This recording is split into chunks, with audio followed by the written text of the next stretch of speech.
Hey guys. This is for the missing chapter between part 8 and 9. This is part 8.5 of What If Naruto Was in Bloodborne.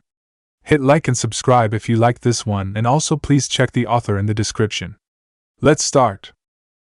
We are pain, that's all. We are God.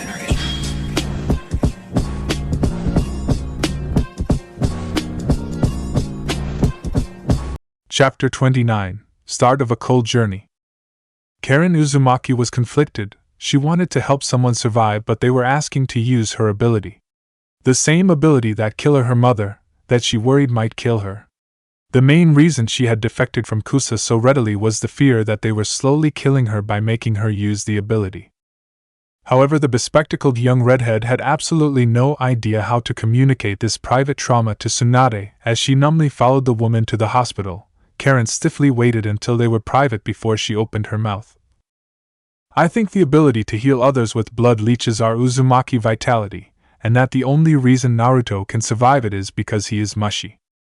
Her voice sounded a bit more hollow than she'd liked, but that could be the acoustics of the empty surgical hall she'd been brought to, although the scenery might also be attributing to her hollow voice and frayed nerves. Tsunade frowned. What makes you think that? She asked with a concerned tone. Okaken died from using it. Karen answered without looking up. She didn't want to say further. Tsunade could guess it was an overuse thing, but that wasn't the sort of trauma one easily got over. Our other option is Naruto-kun's blood, she pointed out, and the young redhead flinched. But given the length of the surgery, the patient would likely be exposed to more blood than Anko has been in a short time frame. Karen understood the implications immediately. They didn't know the side effects. How bad are his odds? Who is this? She asked.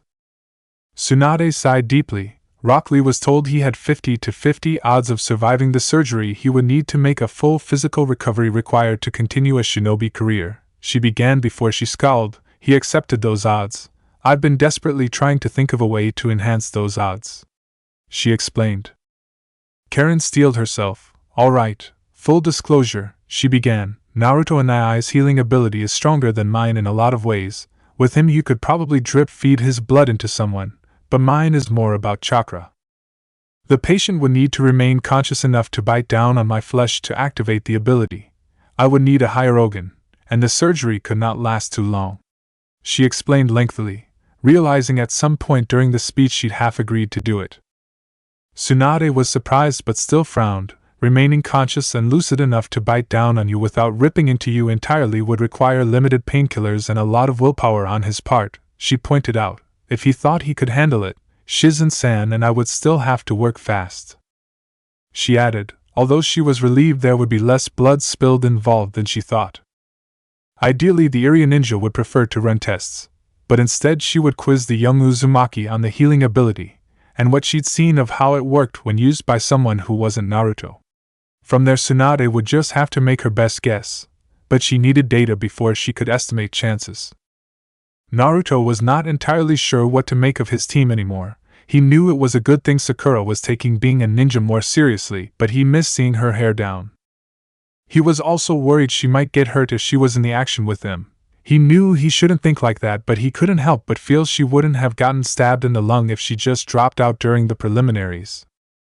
That was well over a month ago now. Nearly 2 months, so the blonde really should stop dwelling on it.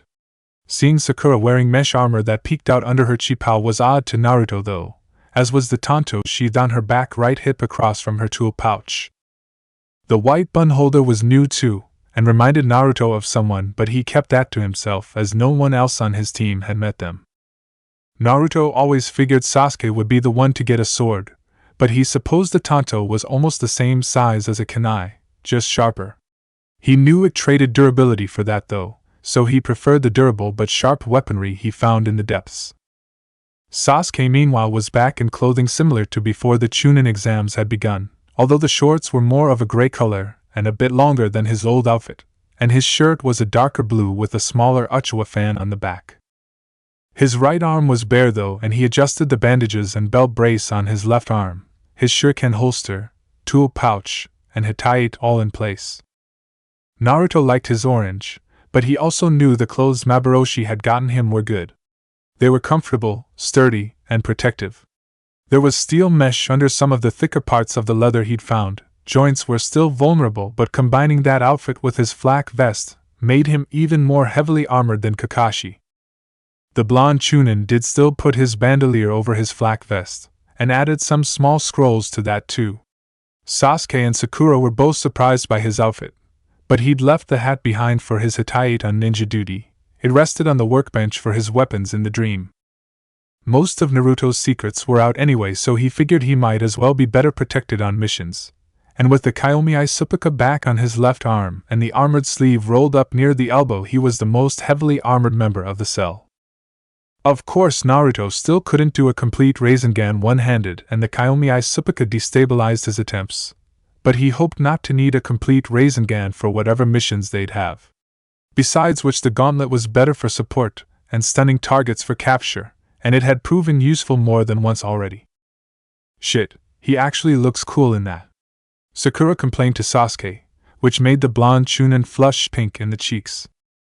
I just noticed he's as tall as you now, Sasuke mused. Either asked where the outfit came from.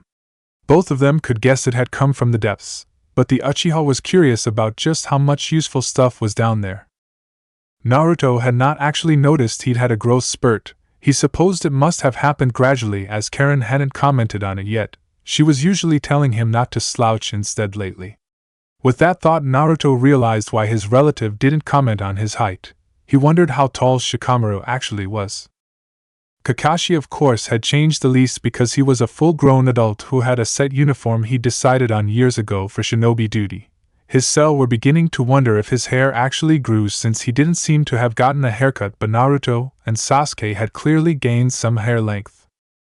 All three of the young ninja decided their Jonin commander was just being extra precise about how and when he got haircuts, just to mess with them. Alright, my adorable little genin, Kakashi began before his eye turned to the blonde, and Naruto-kun, he added as if forgetting the boy was Chunin for a moment. This time our mission is actually an A-rank assignment from the beginning. He spoke as he pulled out his Ika. Seeing how well you've performed on C ranks where everything went to hell, an A rank where you expect everything to go sideways at any moment should be a cakewalk.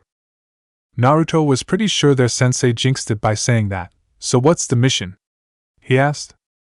Escort, Kakashi answered, and all three of his subordinates glared at the man for talking it up when he just got a higher-ranked version of another escort mission. Every mission they had that wasn't D rank had been an escort mission so far.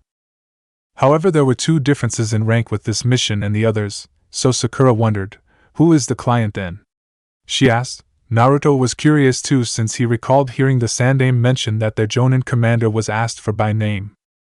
Kakashi turned a page in his book before he answered. Sandewa-sama, a manager, has hired us to protect his actress during a filming trip, he answered, enjoying the moment of silence as his cell processed the name.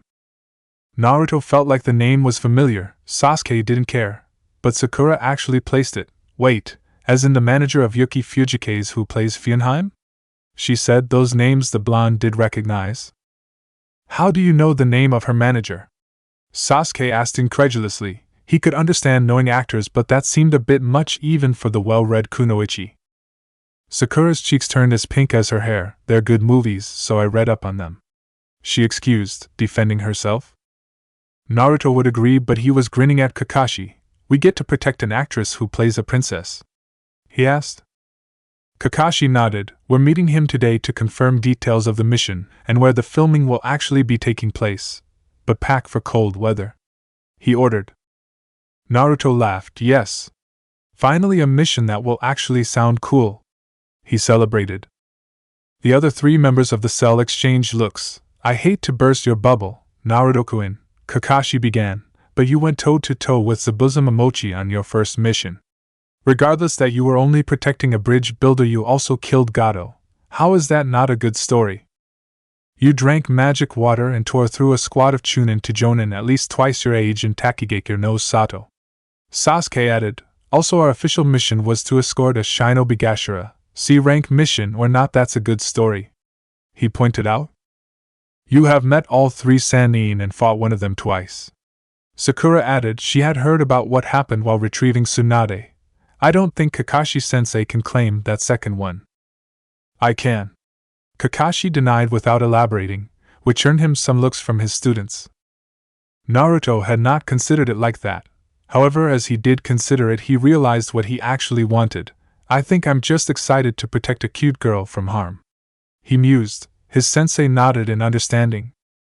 Sakura just sighed and shook her head. She's not going to kiss you for doing a bodyguard job, she said cynically. Naruto frowned. That's not it.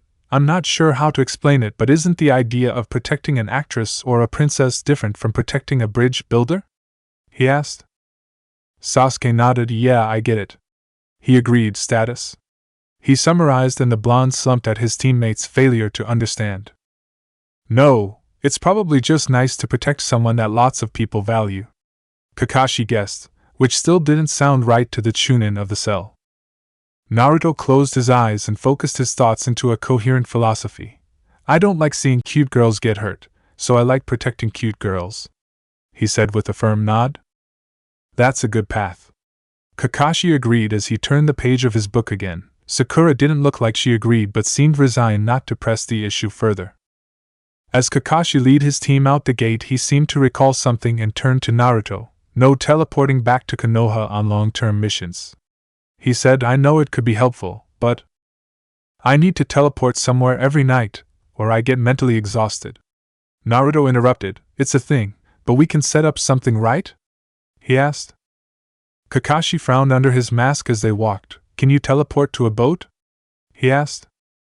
Naruto had never considered that, but he went over the criteria in his head. I'm not really sure actually. The fact the room I'd need to link to would be moving might mess it up, he answered. Great, our mushy Chunin is going to be mentally exhausted because traveling by boat messes with his magic powers, Sasuke complained, his right hand drifting up to rub the back of his neck idly as they walked. Where are we even going? He asked. We're meeting the client in a port town not far from Konoha, Kakashi answered. Then we'll be going by boat from there, he clarified, which answered nothing. I guess I'll just get some rest in that town before we go, just in case then, Naruto decided with a nod. It was really all he could do. Tsunade was a rather plain-looking man with small glasses, short hair, squinted eyes, and even his goatee was short. He was also rather visibly nervous to meet with the shinobi cell. Kakashi-san, right? He asked, and the Jonin nodded, but Naruto was pretty sure the client knew that already. Well, this is awkward, but we were asked to wait, and I may have hired additional security, mercenaries, you understand. Still ninja, and I don't think they have an issue with Konoha. He babbled. I hope this isn't an issue, but with the return message I received from Konohagakure no Sato, I wish to cover my bases for this, expedition. Kakashi raised an eyebrow. I suppose we'll just have to meet with this extra security and make sure we're all on the same page, he mused as the client led them to whoever they would be working with. Naruto checked out the town while they walked. It seemed more like a tourist spot than a fishing town with the stores and signs. There was too much kanji for him though, so he mostly focused on things he could understand, like ramen stalls, hiding places in the alleys, rooftops, and alcoves, and the smells of a port town. The blonde was distracted by a familiar scent. His head turned towards the smell of blood as he sniffed. I smell blood over there, he warned. Fishery, Kakashi informed him. Learn to distinguish different blood better, Naruto-kun. That's the smell of fish being gut for processing, he explained, which confused the others who could not smell it. Kakashi-sensei, can you smell the blood too? Sakura asked curiously. She didn't think he'd be able to with his mask. Kakashi nodded. I don't match up to an Inuzuka or Naruto-kun there, but I do have a contract with a pack of Nikken and I've honed my senses a little bit, he explained. Tsunade led them to the ship the film crew would be using, a large wooden sailing vessel, and Naruto was greeted by smells similar to Nami no Kuni. The younger ninja enjoyed the novelty of seeing all the extras and actors walking around as they followed the manager of the woman they were hired to protect to meet with whoever else he had hired. As they approached the door, a pair of shadows slipped up behind Naruto. The blonde tensed, but Kakashi and Sasuke had already moved from their prior positions to put kunai to the necks of the figures of the Oni Kyodai. Well, this is a little awkward, Naruto mused as Sakura slipped her tanto back into its sheath, but she didn't let it go. Another Goza peeked his head out of the door they had been approaching. Don't dispel our bunshin. Our shared client probably won't appreciate the water damage," he commented with thinly veiled venom. Kakashi hesitantly pulled away. "Well, I assume we'll all be professional about this," he agreed with his blonde student as Sasuke pulled away too. Gozen nodded and the two Mizu bunshin slipped back into hiding. Inside the room were a group of people that some of the cell recognized, and someone only the blonde Chunin recognized. Zabuza sat in a disarmingly relaxed posture, but the massive sword in arm's reach and the speed they all knew he had offset just how open he seemed. Gozu and Meizu sat on the right of the Momochi. Both glared at Naruto as he stepped up to Kakashi's right. The Jonin of the Konoha cell nodded to the Nukening, Zabuza Momochi. He greeted neutrally. Zabuza nodded back, Kakashi Hataki. He returned. Sasuke stepped up to his sensei's left, Oni Kyodai. He greeted the two casually. Uchiha. Gozu greeted in a dismissive tone. He didn't take his eyes off the blonde, so when Naruto nodded to Haku he narrowed his eyes in a glare. The Konoha ninja noticed the nod, and they and Zabuza both noticed Haku returned the nod. Sakura gave the strange masked figure a quizzical look. "I suppose I should introduce myself?" Haku asked with a look to Zabuza, who just nodded. "I am Haku. I will be working with Zabuza-san and yourselves in this protection mission." Naruto tried and failed not to smile. "Nice to meet you. I'm Naruto Uzumaki, next Hokage, you know," he said, unable to keep some amusement out of his voice. "Well, I'm sure it will be a pleasure to work with a future Hokage," Haku responded. His flat tone did not match his response at all. Sakura covered a laugh with a fake cough, but Sasuke narrowed his eyes. They know each other. He recognized immediately. Naruto hasn't trusted a stranger in months. He pointed out, the Jonin found that time frame oddly specific and concerning. Kakashi was also able to put two and two together. "Is this the Oinin you mentioned? Did you get fooled and then just never bring it up?" he asked. Naruto nodded. "Actually, yes," he answered. "Haku-kun is a great guy though, promise," he said. His choice of honorific caught his team's attention though. The blonde almost never used kun. The only honorific he used less was probably san. Zabuza pinched the bridge of his nose. "So that's what you were doing in the woods before we left," he grumbled under his breath. Kakashi wondered if that was a measured response to make him think Haku hid it from his own comrades, or if the boy disguised as an Oinin really did hide it. Sasuke continued to frown at Haku. "What exactly is your relationship with my teammate?" he asked suspiciously. Haku saw an opportunity for mischief and took it. "Oh, it's very intimate. We unloaded about our deepest feelings in the privacy of those woods," he confessed. His words were technically true and his tone was even, but his choice of wording definitely gave everyone the wrong idea. Naruto had been there and even he got the wrong idea. He flushed and tried to come up with a verbal denial, but his left eye twitched as his brain failed him yet again. Sasuke nodded. "All right, if he'd actually done something to him he'd have reacted better to that," he guessed easily. Haku tilted his head to the side. "What would I have done to him?" he asked with faux innocence. "Torture and interrogation," Kakashi interrupted seriously. "Now, enough thinly veiled flirting," he began. "I was not flirting," Naruto protested. "I didn't mean from you," Kakashi clarified. "Your guilty conscience is noted, but we have a shared mission here," he continued. "Normally 2 whole cells of shinobi is a bit much for one mission, but given we'll be traveling over water I think it should work." Zabuza nodded. "You act as the diversionary escort, we're the counter-assassins, right?" he guessed. That job suited his strengths fine. Kakashi confirmed the guess with a return nod. "Yep, you are the assassination specialists after all," he flattered. He knew that his own team could be stealthy too, but the Jonin himself was the only one that had an actual ninjutsu for hiding. Unless Jiraiya taught Naruto that, but surely not, he wouldn't even teach Kakashi that. Only Jiraiya and Hiruzen could do that. Meizu turned to Haku. "So, gathering more herbs, huh?" he muttered. The masked ninja did not respond. "Last I checked herbs aren't yellow." "Bananas are technically a herb actually," Sakura spoke up. Meizu glared at her for it. "I know Zabuza-san spotted some similarities," Gozen muttered but stopped whatever he was about to say when the mask turned sharply towards him and the air temperature dropped.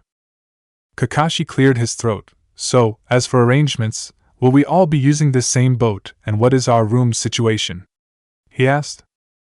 Sandeya flinched as if struck physically by the question. Well, we only have the one ship, and rooms are scarce, so we basically have one bunk that has 9 hammocks. He explained, which would technically house 8 ninja. Naruto had a bad feeling. Where exactly are we going and how long will it take? He asked. Yuki no Kuni, we depart this evening and the helmsman and navigator both said it should only take a month. Sandeya answered. Ah. Naruto vocalized but didn't shut his mouth afterwards. I'm not going to sleep for a month, that'll be new. He mused, much to the client's confusion. Kakashi realized that perhaps traveling by boat was not a good idea for Naruto. Given we have backup, I can send you back. There are other missions to be done. He offered. Zabuza scoffed at the show of weakness, but Naruto shook his head. Nah, I want to see this place anyway and I hate to back down from a mission, you know. He answered. I'll just be on permanent lookout and conserve my chakra. He decided. Do you think you can just go longer without sleeping by saving chakra? Sakura asked. Can you not? Naruto asked bluntly with a raised eyebrow. He thought that was normal before the weird inability to sleep normally that came with his immortality. Naruto-kun, stop accidentally bragging about your massive chakra. Kakashi scolded. But yes, you can be on permanent lookout as long as you don't use Kage Bunshin or any other chakra-intensive jutsu. The rest of us will take shifts with you. He agreed. Zabuza-san, I take it your cell will conduct themselves as a stealth guard to fill in any gaps my adorable students leave? He asked. I would not call any of them adorable, but yes. Zabuza half agreed. I hate sharing a bunk with you lot, but I guess it can't be helped this time. He said. From the way he and Kakashi were looking at each other, both would be sleeping with one eye open as well. Meizu looked concerned. He seriously has enough chakra for a month? He wondered. Ninja could stay awake for extended periods with training and discipline, and chakra could help, but that still seemed like a bit much. Did you not hear his clan name?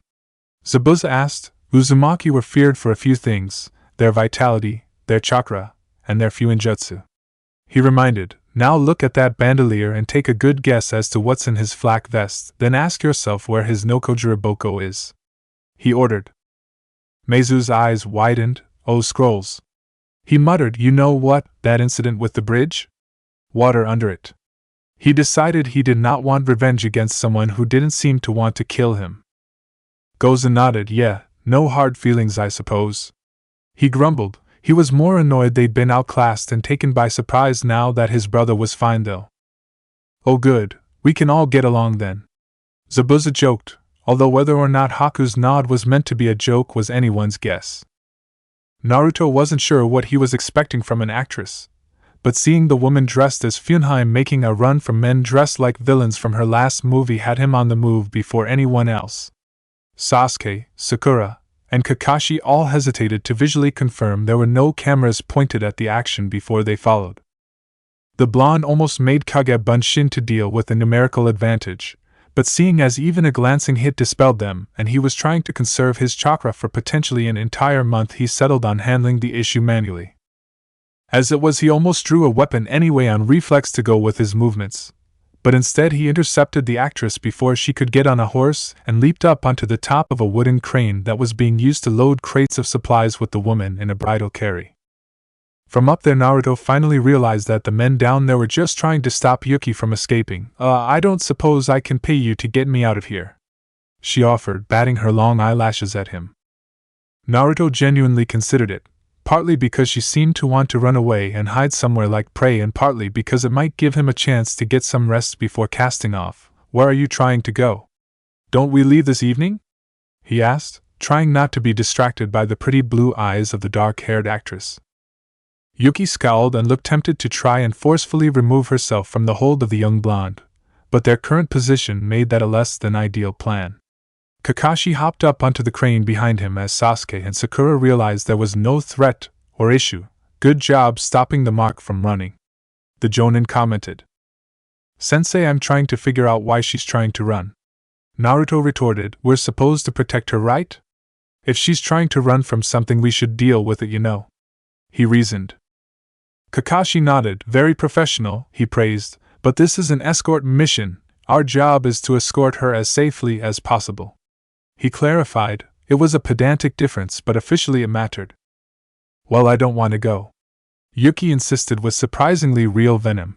Naruto was tempted to take her side for a few reasons, but the most instinctive reaction was his childish desire to side with Funheim.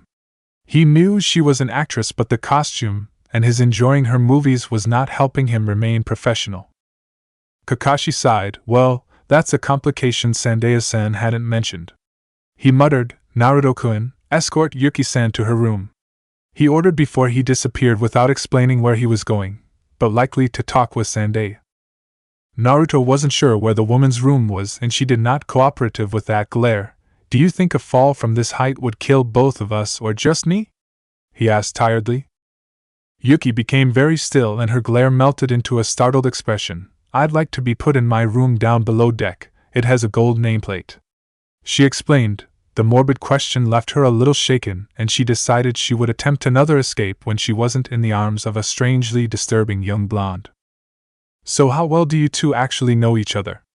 Sakura asked once they were done getting ready to cast off and both teams met in the bunk, which was basically a small barracks. I'd say they can't have talked much, but for all I know Haku just spent all his time spying just chatting with the blonde. Meizu grumbled. Naruto-kun actually helped me find that herb you needed, Haku retorted. Meizu blinked then sighed, ironic. He deals the nearly mortal wound and helps find the herb that keeps me alive long enough to make a full recovery. He complained, although he would probably find the circumstances funny if it was someone besides himself. Naruto, why did you help Anoinen find a herb? Sasuke asked. He wasn't wearing the mask, so I thought he was a civilian girl, Naruto answered, which earned him stares from both his genin teammates. Ah, the white rabbit, Kakashi commented as he nodded in understanding, although his eye was fixed on a copy of Ika, so only Naruto understood that he wasn't commenting on the book. Zabuza resisted the urge to sigh. This is going to be such a long trip, he complained. At least you can sleep, Naruto retorted, annoyed by that detail. Naruto decided he hated boat trips. The decision was not particularly difficult, but it wasn't made until the first night when he had basically nothing to do except make sure no one had stowed away to assassinate the actress. With 4 ninja paid to guard her, it should be easy. With 8 ninja, it was a breeze. So Naruto was bored out of his skull. He wasn't certain what the dream would be like if his body was in motion due to a vessel, and he knew there was only one way to find out, but the idea of accidentally teleporting or the dream doing it automatically made him hesitate. So the blonde had no way to rest his body. Naruto knew he wouldn't truly feel tired the entire time, but he also knew the exhaustion would affect him anyway. He just had no idea how or why it worked. Zabuza was right, this is going to be a long trip. He grumbled to himself quietly as he watched his mark move from her quarters. Unfortunately, Naruto also couldn't use chakra, so the only way he had to entertain himself was to watch Yuki make an escape attempt. Your plan was to steal a lifeboat and drift back to shore? He asked incredulously. Yuki jumped. No. She lied. Why are you even up? Don't you ninja sleep? She asked. Naruto raised an eyebrow at the poor deflection. Nope. He answered anyway. Seriously though, Funheim making an escape in a dingy lifeboat? He asked. Yuki scowled at the boy. I'm not actually Funheim, I'm just an actress. She insisted. I don't want to go to that frozen wasteland, and it's probably dangerous. We could all die just because Sandae-san told the director about some rainbow glacier that doesn't even exist. She spat. Naruto frowned. How do you know it doesn't exist? He asked. He'd seen a lot of things that supposedly didn't exist since becoming a ninja. Yuki sighed and leaned against the railing on the side of the ship. Legend goes that rainbows dance in the glaciers in Yuki no Kuni during the spring. She recited. Issue with that little tale is that there is no spring in Yuki no Kuni. She finished with a shake of her head, as if lamenting the fact, so because Sandae-san can't keep stupid ideas to himself, the director has us on a wild goose chase for something that doesn't exist. She finished bitterly, risking our lives for a scene that he can't get, old bastard. Naruto was having some difficulty dealing with the fact that the actress for his favorite movies was so bitter and barbed. Well, he paid for good protection, so we'll keep you safe, he promised. That was his intention for the mission anyway. Yuki scoffed, right? And when someone offers you more money to kill me? She asked. Refuse them. Naruto answered without thinking, then he thought about it.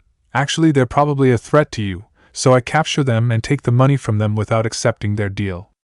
Then I figure out if they hired anyone else. He explained. Yuki blinked olishly at the Chunin. Okay, I have to admit I did not expect you to have an intelligent answer that would let you have his money and your honor. She confessed, you could be lying to lull me into a false sense of security in case that happens. She pointed out just to start a fight. I have never thought that far ahead in my life. Naruto confessed casually. He knew he wasn't supposed to be proud of that, but he couldn't help but be proud he'd gotten as far as he had with a vague general outline of a plan and lots of improvisation. So what's your plan for if someone stronger than you comes after me? Yuki asked idly. To her the blonde Chunin was odd. He was still clearly easily excitable and had been visibly disappointed by the magic veil of cinema being lifted before his eyes. But in other ways he seemed more jaded than the adult shinobi on the vessel. Naruto had to think about that question, but he knew from experience that he could stand his ground against shinobi as powerful as Zabuza or Orochimaru in a straight fight, even if they could kill him far easier than he could kill them. Then the idea of some form of daiji waiting for them in the frozen tundra they were going occurred to him, and he shuddered. If that happens, I'll make sure you get to safety, he decided after a moment. You hesitated that time, Yuki pointed out. I got distracted by thinking of the things I know are stronger than me. Naruto defended himself with a shrug. Don't worry, I've got plenty of jutsu to keep you safe from enemy ninja. He promised. Behold, he declared as he decided to demonstrate with the ram sign. In a puff of smoke there were two Yuki there. Oh, that's actually better than that body double I had once. The original commented, surprised as she inspected the form. Wait, she muttered before she compared their breasts. How does this jutsu work? She muttered suspiciously. Eye for detail and chakra, Naruto answered in Yuki's voice. Holy shit, Yuki muttered, is the voice part of the jutsu? She asked, and the blonde boy turned dark-haired actress shook his head in the negative, indicating that ninja just had to learn to mimic voices. Alright, well, I'm both impressed and affronted that you got my boobs correct. She grumbled. How long can you hold that? She asked. Naruto dropped the hinge. I could probably do it longer than anyone, he began. But I can't sleep on a boat. He was pretty sure about that detail, if not certain, so I should save my chakra for when we reach land, he explained. Yuki stared at the boy. You can seriously handle staying awake for a month? She asked. Naruto shrugged. Maybe more. I actually don't know my personal limit. He confessed. He mostly figured saving his chakra would help, since he understood better by now that it was a blend of physical and mental energy, which sleeping was supposed to recharge. Not like I have a choice though. Yuki sighed. Well, I'm going to bed. Good luck not going insane, she muttered bitterly before she turned to leave. Naruto watched her go. I think that went well, he commented to himself. The actress had been too on the back foot and curious to be completely standoffish that time. He still didn't actually know why she didn't want to go to Yuki no Kuni. Chapter 30. Welcome Wagon. As Naruto expected, the journey to Yuki no Kuni was immensely boring. He almost considered drowning himself a few times just to return to the dream and go hunt, but he held himself back from the call of the void by willpower. That Haku was present for the ship ride helped a little. Naruto was happy to see the older boy again. He probably should have hidden that better, but he'd done the best he could in the face of the surprise. They only got to catch up when Haku had shifts during the night, which sadly was not every night. Naruto expected the other boy to have interesting stories, but apparently what he'd gotten up to was far more interesting. You apprenticed under Jiraiya, the Sannin, who is also your Nadzukiya? Haku asked incredulously. His mask was off since they were alone. Is that something I should keep hidden? Naruto asked. He hadn't revealed his parents, but he barely thought about them. He felt a bit guilty about that, but in his defense a lot had happened. Probably, Haku assumed with a nod. Between that and your name being Uzumaki, even I can guess your Hahaya was a powerful and dangerous kunoichi, he pointed out. Likely he began to guess before his eyes widened in alarm. You look an awful lot like an old bingo book entry Zabuza-san showed me when he was teaching me how to read," he commented. "You learned to read with a bingo book?" Naruto asked. That sounded cool to him, and he wanted to distract from what it sounded like his friend figured out. "Wasn't the Yondaime Hokage also apprenticed under Jiraiya?" Haku asked. "Funny, it seems like this Jiraiya likes spiky blonde hair and blue eyes." He noted. "Okay, I definitely shouldn't tell anyone else Ero-sennin is my Nadzukiya." Naruto realized, slumping in defeat. "I only learned what you figured out just now recently, so please keep that to yourself, he requested nervously. Haku nodded slowly. "I'll try to keep that to myself." He muttered, "I think of Zabuza-san as something like an Nadzukiya. He took me in when I was little." He added, still almost too quiet to hear. Then he cleared his throat. That being said, he spoke up. "You're starting to look a lot like that one-of-a-kind bingo book entry. Someone might honestly figure it out without you mentioning the connection to Jiraiya." He pointed out, "Your hair is exactly the same." Naruto considered it. "I think I should figure out how many ninja I already work with and then just let people figure it out." He mused. "It's not like it actually changes much, I guess." He muttered. He already had Akatsuki after him. Plus he was immortal, so some assassins looking to get even against the Yondaime Hokage by killing his child would be in for a shock, and he already had a bounty anyway. Actually, why am I hiding this again? He wondered. "I assumed for your own safety?" Haku asked. "I already have a bounty, and if it's getting obvious anyway, then why not, Naruto reasoned before he grinned. "Oh, I finally get to have some fun besides just chatting with you," he realized happily as an idea occurred to him. Naruto checked his henge in the mirror. He knew he should conserve his chakra and not use henge for frivolous things, but he needed a method to entertain himself, or he would go insane. He had not needed to change his hair at all. Haku was right about that. Some added height, some lost baby fat, and the blonde Chunin really did look the spitting image of the Yondaime Hokage. He decided to keep the whisker marks and not change his outfit just to throw his team off a bit further before he barged into the shared bunk. "Sasuke, Sakura-chan, report," he ordered. Sasuke jolted in surprise. Sakura actually stood at attention and opened her mouth before she stopped herself from speaking and stared at Naruto. Kakashi looked up, his lone eye widened as he lowered his Aika. "Naruto." Sasuke began slowly but took a deep breath and pinched the bridge of his nose. "This is not how you reveal to your team that you are." He halted himself. "You realize the nuke Neem can see you, right?" he asked. Naruto shrugged but returned to his normal shape in a cloud of chakra smoke. "It has come to my attention that it's kind of obvious, and I thought I'd have some fun, he responded, in his normal form, though his smile was tired and his eyes had dark bags under them. Sakura began to do breathing exercises. "My teammate is the son of the both my teammates are basically royalty," she muttered to herself, sounding almost on the verge of hysterics. Zabuza finally finished processing what had happened and began to laugh. "Oh, this is rich. Wasn't the Yondaime Hokage your sensei, copy ninja?" he asked. Kakashi nodded slowly. Yeah, to be honest," he began hesitantly, "I already knew." He confessed guiltily. Naruto's eye twitched. "You and Ero-sennin, and Sandangiji too, you're all getting pranked when we get back from this mission," he threatened. Kakashi recalled hearing about Niji Hyuga's clothing mysteriously turning pink in the wash. He knew his own observation skills were good, and he had the Sharingan, but he had to sleep some time, and anyone who could sneak into the Hyuga compound undetected had better stealth than most Anbu. The fact that Naruto of all people was likely the one with such stealth when he was usually so highly visible and loud just made it more unnerving.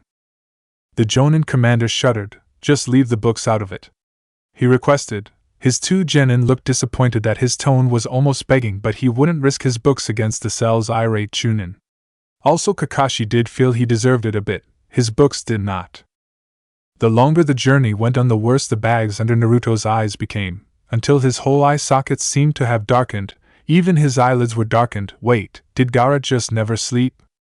the blonde asked his reflection as he noticed the similarities. "I thought that was makeup," he muttered. Naruto knew he could hide the dark rings with henge or makeup, but that felt like far too much effort, and after a week he didn't feel like doing much to entertain himself anymore. He vaguely registered conversations going on around him that he didn't fully take part in as his brain retreated in on itself more and more often. A lot of nothing happened during the boat trip. Naruto got to see Yuki fail to fake cry, which just ruined the illusion of cinema further than she already had for him.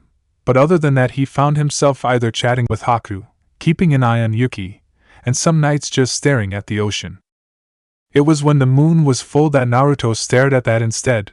He could see what people meant about the shadows on the moon looking like rabbits pounding mochi, but something about staring at the moon was almost invigorating for him, but in an uncomfortable way. Tiredness, fatigue, and exhaustion took a back foot to a strange but small adrenaline hit. Naruto swore the moon seemed to be staring back at him.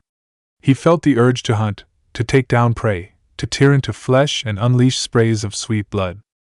The urge wasn't new, but it always made Naruto feel less human, and it was stronger when he stared at the full moon or went a time without hunting. But he couldn't look away. Without outside interference, something compelled him to stare up at the silver glow of the full moon. There was something else too, a strange sense of longing. Naruto couldn't place what the feeling was directed or where it came from. It was like a foreign emotion he couldn't understand the source of. Then he heard someone, and he turned to see Yuki seemed startled by him, even though she was the one sneaking around and he was in plain sight. "Is the slit pupils a ninja thing, or are you messing with me in some other way?" Yuki asked nervously. She'd read enough horror scripts to feel a little unnerved by strangely shaped pupils and bright blue eyes that seemed to reflect just a little too much moonlight. "I didn't know they were doing that. Sorry, but I honestly have no idea what causes it, you know." Naruto answered with a frown. "It's like a ninja thing." He added to calm the actress, "Ryoshi were like ninja in some ways after all." Yuki was silent for a few moments. "I think I'm going to go back to bed," she decided. She wasn't sure why, but the blonde young Chunin seemed oddly unapproachable in that moment. As the ship got further north, the weather got colder. Naruto added bandage wrappings to his left arm to have some insulation between his skin and the Kyomi Isuppaka, but he was otherwise already pretty well dressed for the temperature dropping. Sasuke added leg warmers similar to his arm warmers and a beige cloak. Sakura seemed to have copied him, but her leg and arm warmers had red trim instead of blue. Kakashi simply added a beige cloak. Haku and the Oni Kyodai were already dressed comfortably for the cold. Zabuza, on the other hand, had added, of all things, a pinstripe turtleneck of the same design as his arm warmers with no sleeves that left his biceps bare. Life as a Nukenin must be rough, Naruto muttered, and Zabuza glared at him for the implied insult to his choice of attire. Surprisingly, though, it was the same day they decided it was cold enough to alter their outfits that the ship had to drop anchor because they came across a massive frozen field.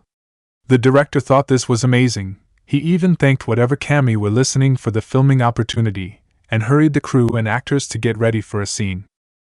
"This ice floe shouldn't be this far south," Zabuza pointed out as he stayed indoors with his arms crossed. Kakashi nodded. "Definitely a trap. We'll guard the actress while you find the culprit," he confirmed. "You're lucky I was already planning that, Hataki," Zabuza growled. Working together or not, he didn't like being told what to do. Naruto was glad something was finally going to happen, but he was a bit concerned since he didn't have a tombstone that led anywhere near where they were. They had been at sea going north for weeks. Not even he had the chakra or stamina to sprint that distance if he died. That distance was his main concern. About dying was mildly amusing to the blonde, who drifted his gaze over the white horizon as the crew set up their cameras and the actors got ready for the scene. He was starting to actually feel tired. He even let his head drift slightly rather than hold it up straight as he swept his eyes over the snowy landscape. "If things get violent, at least the snow will look pretty painted red, you know," Naruto mused morbidly. Sakura gave him a concerned, side-eyed look as she sidestepped away from him for the odd comment. "It'll be your own blood making the snow pretty if you get caught off guard," Sasuke warned blandly. He positioned his cloak to hide that his hands were in his pockets. Just as the actors were getting in place, a mist rolled in from seemingly nowhere. The enemy must be somewhere hard to sneak up on, Kakashi realized. Recognizing the mist indicated Zabuza had spotted enemy ninjas somewhere in the snow. Then the Konoha ninja all saw Zabuza's massive sword go spinning through the air. He likes that move, Naruto realized, but he saw the purpose. A massive blade like that going at such a velocity was basically unstoppable without using ninjutsu or.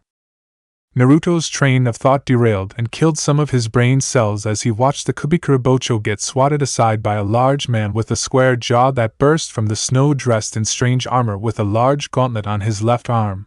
The sword had been knocked aside by basic armored taijutsu. Even the blonde Chunin with supernatural strength wasn't sure he'd be able to do that. Sasuke activated his Sharingan immediately as he deduced similar things. Sakura, however, paled and shivered as she racked her brain to think of an attack she had which would actually help against someone who could do that. Kakashi lowered his stance as he lifted his Hitai to reveal his lone Sharingan. The young Uchiha reminded himself to ask where his sensei had even gotten that, without anyone around preferably. Kubikurabocho hit the ground as the Oni Kyodai burst from the snow to wrap up the armored shinobi in their shuriken chain, but the chain proved too brittle and shattered as the man swung his left arm.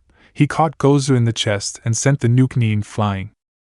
Meizu hopped up to swing his own gauntlet at the man, but the strange shinobi guarded with his armored right arm and retaliated with a left hook to the kidney that sent the two-horned Oni Kyodai rolling across the snow. Laughter came from a hidden figure. "Oh, this is interesting. Konoha working with Chijiri Nuke-nin?" The voice asked as a similarly armored, but slimmer and shorter than the other man revealed himself from the top of a cliff made of ice. He had a Hapuri-style forehead protector with a symbol none of the Konoha nin recognized. His light purple hair pulled back in a long ponytail, and his teal eyes had purple markings under them. "Had fun, Nizor?" he asked. The larger man chuckled. "This armor is doing better than expected, Nadar-sen." He answered, where is Zabuza Momochi though? Isn't that his dash?" He stopped his questioning when the sword turned to water. "Mizabunshin or Kawarimi?" Nadar wondered. He knew Kakashi would be able to tell with that Sharingan, but the Jonin definitely wouldn't be giving away what Zabuza was doing while they were working together. Gozu and Mesa pulled themselves to their feet and Nizor frowned as he looked at the Konoha cell. "Well, we have them outmatched, but logistically we shouldn't fight so many enemy at once, right?" he asked. Nadar nodded. "We're outnumbered, and Zabuza-san seems to be making sure we don't have a third or fourth hidden." He mused before he grinned. "So, I'll take Kakashi," he decided, and waved hand signs as he hopped off the cliff he stood on. Zabuza was there in an instant, above the enemy with his sword lifted.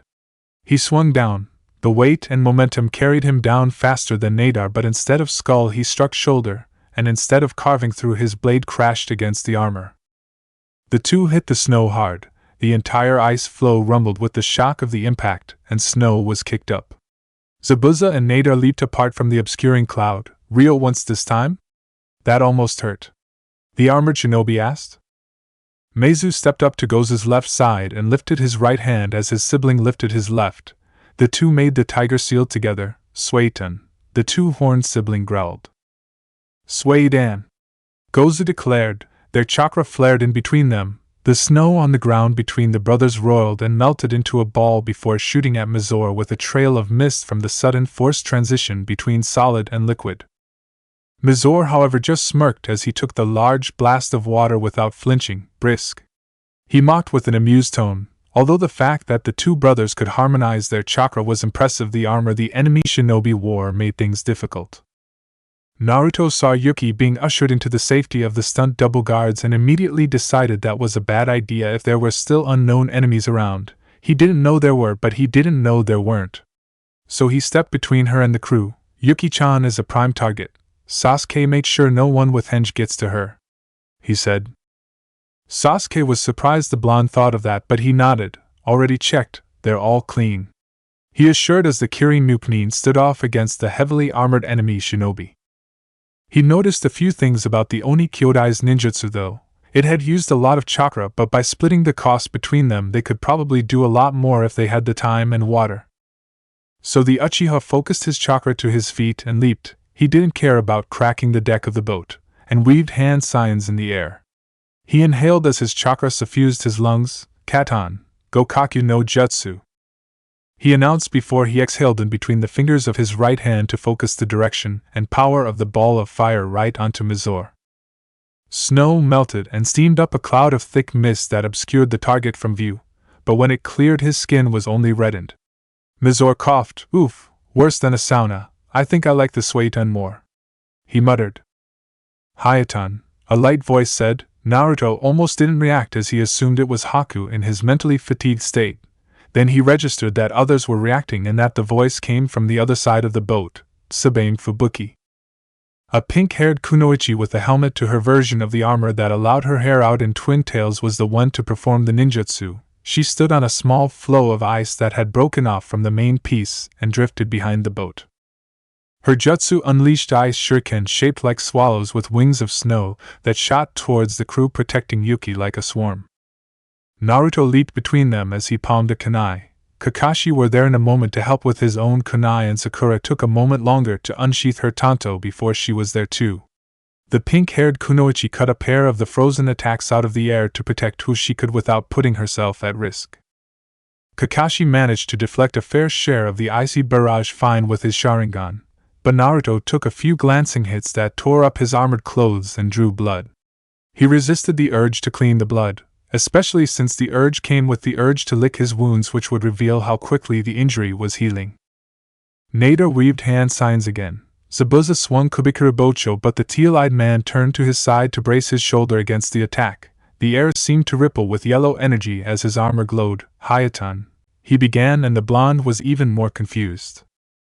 "Hyogen Doma." Haku interrupted as he appeared in between Zabuza and Nadar in a burst of speed. The Nuke-Nin pulled his sword back in time for a dome of crystal-clear ice, hexagonal in pattern, appeared in a flash from the snow to intercept a tiger made of snow. Nadar saw his ninjutsu crash against much more crystalline ice and stepped back in alarm. "That's," he stammered before he managed to steal from himself, "an actual Yuki, a member of that cursed clan," he said with a look of shock on his face. The kunoichi of the group leaped up high and a pair of wings spread from her armor. "No way," she muttered, looking at the dome in disbelief. Mizore was surprised as well, which was all the Oni Kyodai needed to pincer him and trap him in a suiro, the jutsu much easier to perform with the melted snow provided by Sasuke. Haku was unreadable with his mask. "I have no connection to that name anymore. I am Haku. However, your Hayaton offends me," he said, his voice as arid and cold as a tundra. Sasuke, Kakashi, and Sakura were all very confused. Naruto, however, started to understand. "Oh, their Hayaton isn't real, it's just fancy Suiton or something?" he guessed. The pink-haired kunoichi in the air above them glared down at him. "We manipulate snow and ice with chakra.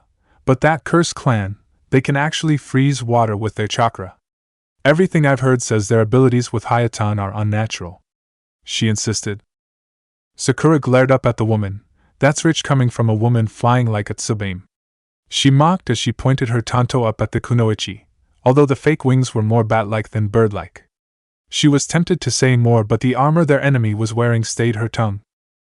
Mizore then reinforced this fear by powering through the orb of water containing him and slamming a left hook into Goza's face. The former Kiranin was sent flying by the force, and his rebreather fell off slightly crumpled, with a spray of blood trailing after him from the broken nose. Meizu gave a roar of anger as he leaped and swung his own left claw at the larger ninja. Mizore backhanded the masked Nuke-Nin, but to his surprise the shorter ninja clung to his gauntlet and twisted to grip his arm and kick him in the face. Mizore growled as he reached up, and Meizu twisted again to loop his left ankle up over his opponent's right shoulder, then used the leverage to pull himself up and swing his left claw at the face of the man who punched his brother. Mizore's right arm came down on Meizu's left knee as poison claws left deep cuts in the face of his target, but the Nuke-Nin screamed in pain from a shattered knee before he was tossed aside. Haku dropped the dome of ice he'd made and used Shunshin to get around Nadar. Zabuza swung his Kubikuribocho again, and again Nadar blocked, this time with the armor around his left forearm, but instead of countering he kept an eye on Haku. To the relief of the purple-haired man, however, the masked boy was only getting Meizu out of harm's way as Goza stood and cracked his nose into place with a glare at the largest of the armored enemy ninja, his rebreather broken on the ground in between him and Mizore. Sasuke began to toss shuriken but stopped with an alarmed expression as his Sharingan processed what happened. The armor the shinobi wore used chakra to protect them, and small blades like shuriken were simply bat aside by automatic zaps of the energy coursing through the strange suits. "You know, I heard Yuki no Kuni was a bit ahead of the rest of the world with technology," Sasuke commented, but you seriously have chakra-powered armor? He snapped angrily. At least it explained how the man was shrugging off ninjutsu. It had been hard to see the cause of that even with his Sharingan. Top of the line. Mizore bragged proudly, we're the only 3 Yuki shinobi with sets like these. He added before he swayed in place and frowned. He realized he was still bleeding. Wait, it should have stopped bleeding, he muttered. Goza spat blood. Our poison has anticoagulants. A few cuts like that on the face means your throat should constrict within a minute. He commented, now that I've said that though, you probably panicked. Oh, and compound that with adrenaline and you could collapse any second. He warned with a cruel smirk that bared his sharpened teeth. Damn it, Mizore, you idiot! Nadar snapped as he ducked away from a follow-up swing from Zabuza. Fubuki, get the Heim. He ordered. His words confused Naruto since they were protecting an actress. The pink-haired Kunoichi dived for Yuki, but Kakashi intercepted and learned exactly how terrifying the armor was in close quarters. He was more skilled than the woman in taijutsu, but the armor was definitely adding weight and power to her blows. So the Jonin simply stopped the trade of blows. He used his Sharingan to evade, get around the woman, and pick up Yuki before he leaped to safety. Sakura hesitantly stepped back but held her tanto up to protect the crew if needed. Naruto, however, finally had an opponent in reach. He flicked his kunai to his right hand as he stepped to Fubuki and swung his left fist. The Kunoichi blocked punch against her left forearm with a smirk. Whoa! Strong power, but she was cut off by a ringing sound and pain in her skull. She saw double as she staggered back. What? She wondered. You can't block sound, Naruto declared as he stepped into the guard of the Kunoichi and lifted his kunai up into her ribs. He failed to pierce the armor, but the force of the blows still winded the woman and doubled her over as she staggered further back. Nadar saw where this was going and leaped to get distance between himself and Zabuza as he weaved more hand signs. Hayatan, Ikaku Hakugiai, he announced. What the fuck did he just call Hakukun? Naruto asked, his brain not quite processing the words correctly until a massive horned whale made of ice burst up from the middle of the ice floe. Oh, that Ikaku Hakugiai, he muttered. Fubuki took the distraction to leap off the deck and into the air, although her flight was anything but steady. Goza scowled as he was forced to take cover from the destruction of the terrain they were fighting on, but was most annoyed that Mizore had managed to use the chaos to hide. Zabuza was forced to retreat as he didn't have time to muster a ninjutsu that could match it. To his surprise, Kakashi did. Hayatan, Ikaku Hakugiai, he said as a second white whale burst up to counter the momentum of the first. Sasuke managed to leap to the ship just before the wakes of the contact between the two jutsu struck the side of the vessel. Yuki stared at the second Kakashi in shock for a moment before the one who performed the ninjutsu turned into a cloud of chakra smoke, giving away that it had been a Kage Bunshin. The Jonin put down the woman in his arms and lowered his hitaiite as the boat stopped rocking and everyone regrouped. Zabuza and Haku were fine. Gozu had lost his rebreather but seemed okay besides a bloodied face, and Meizu had a broken leg. Next time, you guys take them head on, the broken-legged ninja complained as Haku set a splint. At least that Mizore guy should be down from poison, Gozu mused before he used a damp cloth to start wiping his face. I considered that a good trade, Meizu slurred, sounding like he'd already taken painkillers that were just kicking in. A broken leg will take longer to recover from than your poison without real Iri ninjutsu. I can only do so much, Haku disagreed. Plus, now they know they're outnumbered. If one of theirs is down for the count, they'll try with backup next time, Zabuza pointed out. Even if they've got that prototype armor though, they did give away they're the only ones with it, so any other shinobi from Yukigekyo no Sato they bring in won't have armor like that. Sasuke's expression turned thoughtful. Actually, that's fine then, they have no idea how outnumbered they are, he mused. Naruto can deal with any numerical advantage they try to give themselves. The sound waves from his Kyomiai Supika ignoring their chakra armor helps too, Sakura piped up, feeling a bit more confident after having technically won that exchange, even if she hadn't done that much. Also, Sasuke-kun and Kakashi-sensei can turn their jutsu back against them, which costs them the terrain advantage, she added. Sasuke's expression dropped into a frown. Actually, no, Kakashi, how did you do that? He asked. I'll need lots of practice just to use one of the two jutsu we saw. How did you copy the huge one mid-combat? He clarified. There is a reason I got the epithet of copy ninja instead of any of the Uchiha who have mastered the Sharingan. Kakashi deflected vaguely as he pulled out his Aika. Just because you know the movements doesn't mean your body can do them. And just because you know how you should mold your chakra doesn't mean you know how it feels to mold it that specific way. Zabuza and Haku both caught on to the hidden meaning. For Kakashi to have copied that Hayatan, he had to have experience with the lesser form of Hayatan the armored Yuki ninja displayed. Sasuke recognized that most of the jutsu he'd already copied himself, either ninjutsu or taijutsu, had either been easy enough for him to get down, or in the case of the Chidori required so much extra training that the Sharingan had not felt like as much of a shortcut as it was. It seems like their Hayatan is closer to Suiton than whatever Haku did though. Kakashi commented without looking up from his book. Haku's flinch was almost imperceptible, but Naruto caught it. Yeah, Haku-kun has a way stronger Hayatan. I don't need special eyes to see that. The blonde praised. Kakashi and Zabuza both looked at the blue-eyed Chunin. You already knew about Haku having Hayatan, of course. Sasuke sighed as he shook his head. Wait, so does Haku know about Dash? He trailed off uncertainly. Naruto realized that Haku did not technically know he was immortal. It had yet to come up, thankfully. He knows more about my weird connection with blood than any of you probably. But we were honestly kind of vague about what we can do when we spoke. He answered. What did you talk about if not your abilities? Sasuke asked. Our feelings. Haku answered honestly. Our feelings about our abilities. Naruto clarified. He decided he should thank Enko for getting him used to sudden awkward statements that mislead people into thinking the wrong thing. Not about how Naruto-kun thinks a boy is prettier than Sakura-chan? Kakashi asked as he turned the page. What? Sakura shrieked. She didn't mean to pitch her voice up so much, but the shock, indignity, and rage all combined to make for a very loud and high-pitched sound. Naruto almost considered using the Kyomi-ai Suppaka to defend himself. Haku hesitated. That was not brought to my attention. He confessed neutrally. Kakashi-sensei, I'm including Enko-chan in my prank against you now. Naruto warned, and the Jonin's eye widened in alarm. You wouldn't. Kakashi hoped. Naruto scoffed and crossed his arms. You know I would. He countered. The group of Kiri-nuke-nin wondered who Enko was. As the ship finally docked, there was a meeting involving Sandeu, the 2 cells of ninja he hired, and the director, a graying old man named Makino with thick glasses who wanted to bring his assistant into the meeting.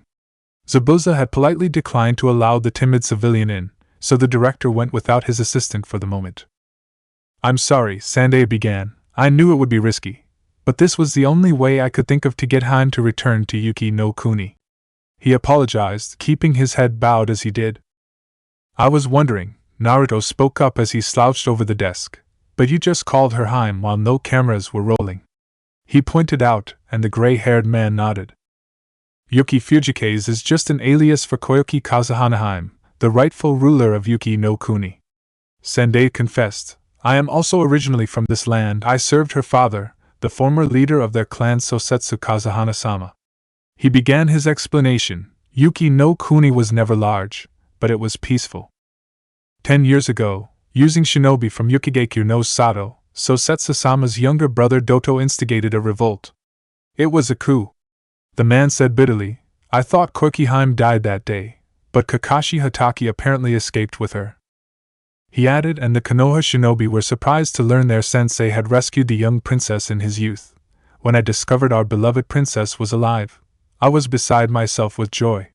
The man finished, starting to cry. The man was unaware of the princess now standing in the door. I should have died back then, she said coldly, getting the attention of those present. Koki Haim, you shouldn't say such things. Sandei protested. We never stopped praying for your life. We were frantic. I'm alive, Koiki agreed, but my heart is dead. She corrected. Ever since that day, my tears are completely dried up. She finished. Well, Sandei said, drying his own tears, that's how I became the manager of Yuki Fujikaze. I bided my time, waiting for the opportunity to guide her back to Yuki no Kuni. He finished the tale with a sniffle. Makino looked thoughtful. Kakashi and Zabuza were silent as they considered the change in mission parameters. To Naruto's still sleep-deprived brain, everything was clear now, so, protect Haim from her traitorous ninja, reinstate the rightful leadership of the land, and what else are we here to do? He asked. Koyuki scowled. I'm not ruling this wasteland, she muttered as she fiddled with her necklace. The odd shape of it was eye-catching. I don't care about this place. She finished dismissively. Naruto's eye twitched. Yeah, well, our mission. Your mission was to escort Yuki Fujikase to Yuki no Kuni. Well, you succeeded and the actress is a fake, so go home. Koyuki interrupted with a glare. Naruto returned the glare as his eye twitch intensified. He began rudely before he took a deep breath. You're right, our mission is accomplished. He agreed, surprising his team. Kakashi-sensei, I'm going to take a month of shore leave to make up for the month of sleep I just lost. He decided, I'll be back when things are stable.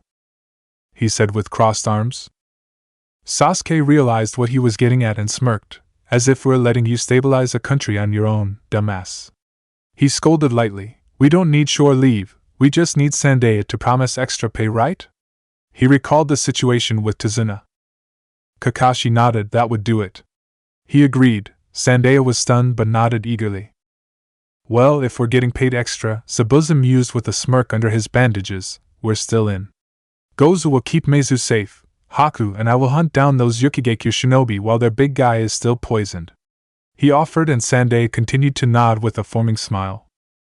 Koyuki groaned, this is pointless, Doto has an entire hidden village of ninja behind him. She pointed out, this entire fiasco is a waste of time and our lives. I can probably take them. Naruto commented, he wasn't brimming with overconfidence but he didn't seem to doubt his statement either. Zabuza raised an eyebrow. Wait, can he do that thing with the dash? He began to question. No, but he can teleport somehow. Kakashi answered vaguely. Also he can absolutely spam Kage Bunshin, but you knew that. He added.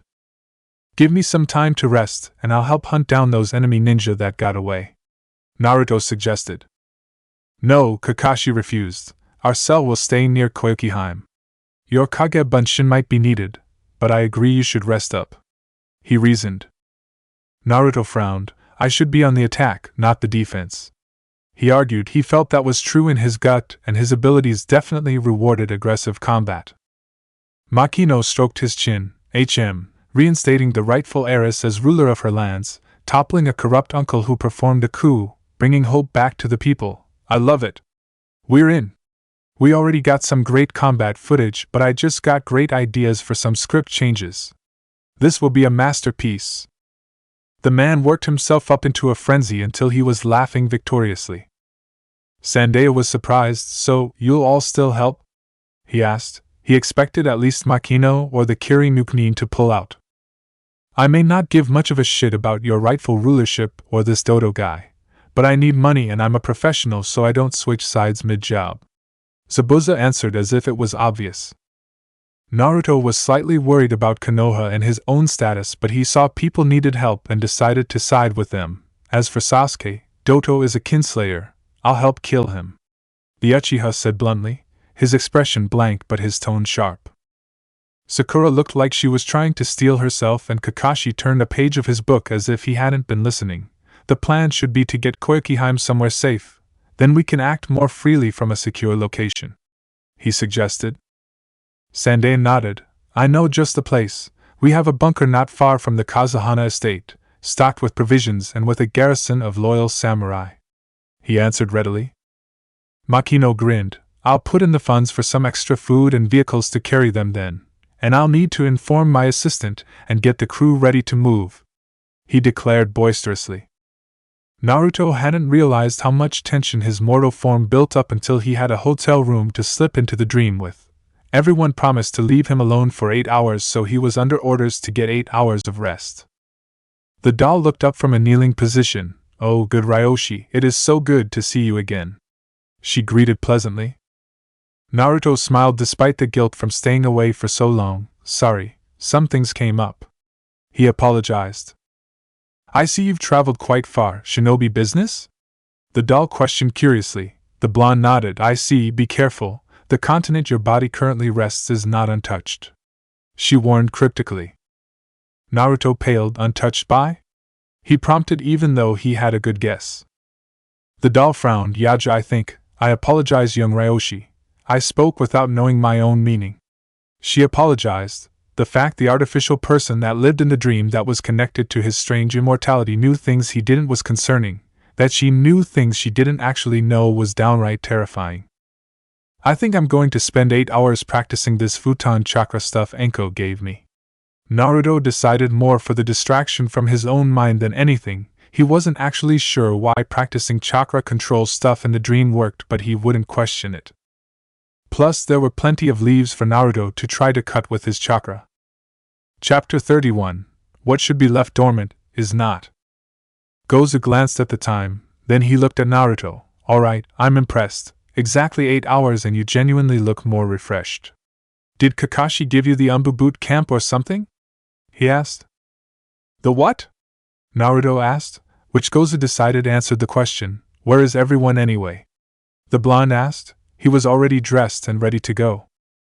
Down the street getting ready to go. Koike is with your sensei. I think your genin teammates are there too. Gozu told the younger Chunin. I'll be staying here to make sure Meizu makes a recovery. We'll catch up once he does if you take that long. He informed the boy of the plan before shooing him off. That Uchiha brat said you just need vague directions, so get going. He finished. Naruto nodded and rushed out the door. He had everything he needed with him in scrolls, and as Gozu directed, it did not take long to find the convoy the director had set up. Mechanical vehicles built to go over snow with tracks instead of wheels, using some form of combustion engine the blonde ninja did not have the expertise to understand. The blonde decided not to subject himself to Sakura explaining how they worked and approached his sensei instead. Any trouble while I was asleep? Naruto asked. Kakashi didn't look up from his book. Nope, Koike-chan has been well behaved. He told his student, and ignored the look of disbelief that the blonde Chunin exaggerated. Once Naruto realized Kakashi wouldn't be verbose with any answers, he decided to just check the different parts of the convoy himself. While the crew finished up, Sasuke and Sakura were watching the star vehicle that contained the princess that they'd all thought was an actress. Naruto wished he knew a few ninjutsu or some kind of kekai ninjutsu to protect the vehicle further, but as he'd found out, ninjutsu was weirdly complicated and actually mostly dealt with containing things in some way. Kekai ninjutsu, on the other hand, were just what they sounded like, ninjutsu that created barriers. He wondered if ninjutsu that lifted earth or water into walls counted as kekai ninjutsu. But even if they did, he didn't know any of them. He just knew that one that could be used to contain something which wasn't useful in the current situation. Any word from Zabuza or Hakukuin? Naruto asked as he returned to his sensei. Nope. Kakashi answered without looking up from his book. If you'd like, you can send a couple of Kage Bunshin to scout, but save it for when we start moving. He added casually before gesturing to some of the film crew. They're almost done loading up the extra supplies Makino-san bought.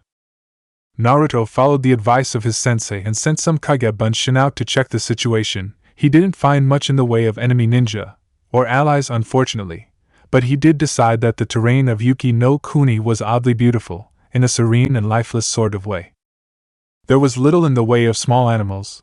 There were some large animals, mostly herbivores thankfully. His Bunshin saw signs of boars but did not encounter them, although one encountered a wolf and initiated a rather long staring contest that ended with the wolf and the Bunshin going their separate ways without picking a fight. Naruto got the impression that most normal animals, carnivorous or not, did not actually like to pick fights with humans. That or Naruto was so unnatural that animals instinctively knew he was too dangerous to hunt. The blonde honestly couldn't tell.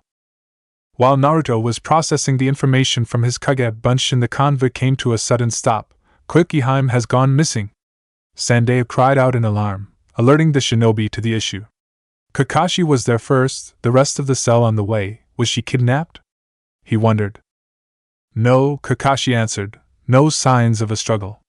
Split up. Initiate radio contact on Konoha's 23rd standard frequency if you find her. He ordered his team quickly. Naruto split up into groups of Kage Bunshin. Sasuke wondered if he and Sakura should even bother, but he decided that if he tracked more slowly he might catch up to the real blonde by the time he found Koike. Naruto sighed with relief when he found Koike alive and alone. Up a mountain of all places, he made another group of 4 Kage Bunshin to secure the perimeter while he checked on the woman. She had collapsed in the snow but was not unconscious. "Why can't you just leave me alone?" she asked tiredly. Clearly she'd been running, collapsed, and only just caught her breath by the time the blonde arrived. "You'd die. I want to protect you," Naruto said bluntly. "Why?" Koyuki asked, which made the boy realize what he'd said.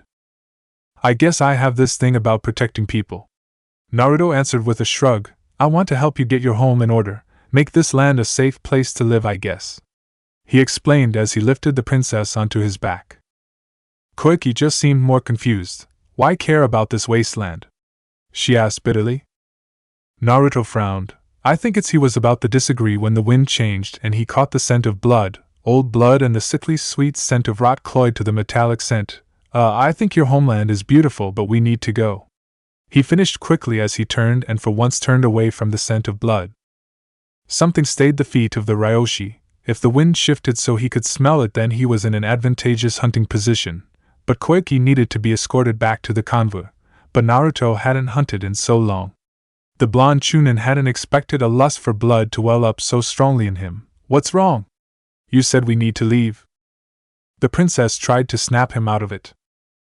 Naruto made a Kage Bunshin who took the woman off his back, then he made more and a couple of them used henge to appear like Koyuki before getting on the backs of other Kage Bunshin. "I'll send decoys ahead, but I need to check out whatever that is," he explained. "Whatever what is?" Koyuki asked with concern. Naruto didn't have an answer, so he didn't and let his Kage Bunshin deal with the nagging. He processed the guilt of ignoring the indignant princess later. The smell came from further up the mountain. The blonde boy couldn't help but feel like a scavenger, but he needed to know the source of the scent wouldn't suddenly chase him down and hurt Koyuki if the wind shifted again. That was how he mentally justified expending chakra to go higher than someone normally could without climbing equipment. Then without thinking he walked up a surface that wouldn't be possible without chakra even with climbing equipment. Not that he understood enough of geology to know that. Naruto gasped at the source of the scent. It had to be dead. His first thought was that he came across a daiju. The next thought was that Orochimaru was involved, but both of those seemed wrong. Well, the smell certainly matched what he would expect of a daiju, although this one was more of a giant serpent than an antlered Bakemono. It wasn't quite shaped the same as the snakes Orochimaru summoned though, so Naruto didn't think it was a Hibi Tengu. The blonde realized it was because he was looking at a giant sea snake with black scales, which probably shouldn't be up in frozen mountains. Thankfully it was indeed frozen. It did not move or react to the Chunin. The other thing that caught Naruto's eye was the weapon sticking out of the neck of the massive Amahibi. It was hard to make out what it was.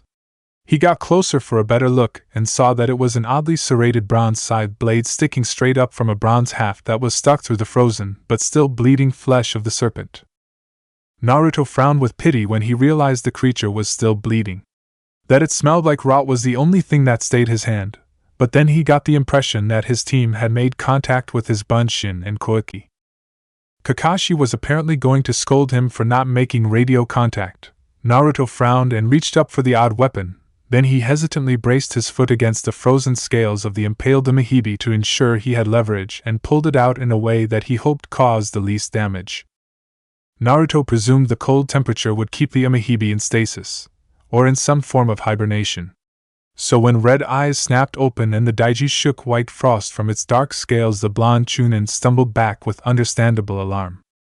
The serpent stared down at him for a moment, inspecting him, then it slithered off over a peak with a speed that the Chunin knew he could technically match, but he wasn't sure he should chase after it. Koyuki, Kakashi, and the others were in the opposite direction after all. Naruto hoped what he did would not come back to bite him later. Kakashi was frowning under his mask with his arms crossed. "Naruto, I know you think Kage Bunshin is very convenient, but there is a reason most ninja don't use it in combat, and it should never be used to oversee an important part of the mission like the protection of a civilian." He scolded firmly. "Now why do you have a new weapon that smells more like blood than you?" he asked. "I found it," Naruto answered. "On an unrelated note, if an Amahibi ever starts trouble for Yuki no Kuni, I will help free of charge, no questions asked." "Why?" Koyuki asked with blatant concern. No questions asked? Naruto repeated, and Sasuke pinched the bridge of his nose at the confirmation that the blonde had done something absurd, possibly even stupid and reckless.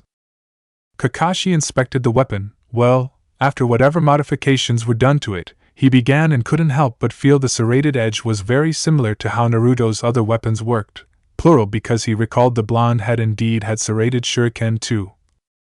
The single-edged kind rather than the usual star-shaped shuriken too. Strangely enough, those had fallen out of fashion in favor of specialized kunai or saban by the end of the Sengoku Jidai. I would say it's more of a hoko than an agama. He finally decided on a classification that made sense. Don't you have enough Nokajiri weapons? Sakura asked dryly. She thought the serrated edges her teammate favored were creepy. No. Naruto answered and clutched his new prize greedily as they went into a tunnel on their way to reunite with the film crew convoy. He noticed the direction of the saw-toothed edge of his blade would be good for pulling things in, similar to the Nokojutsu actually, which gave him ideas.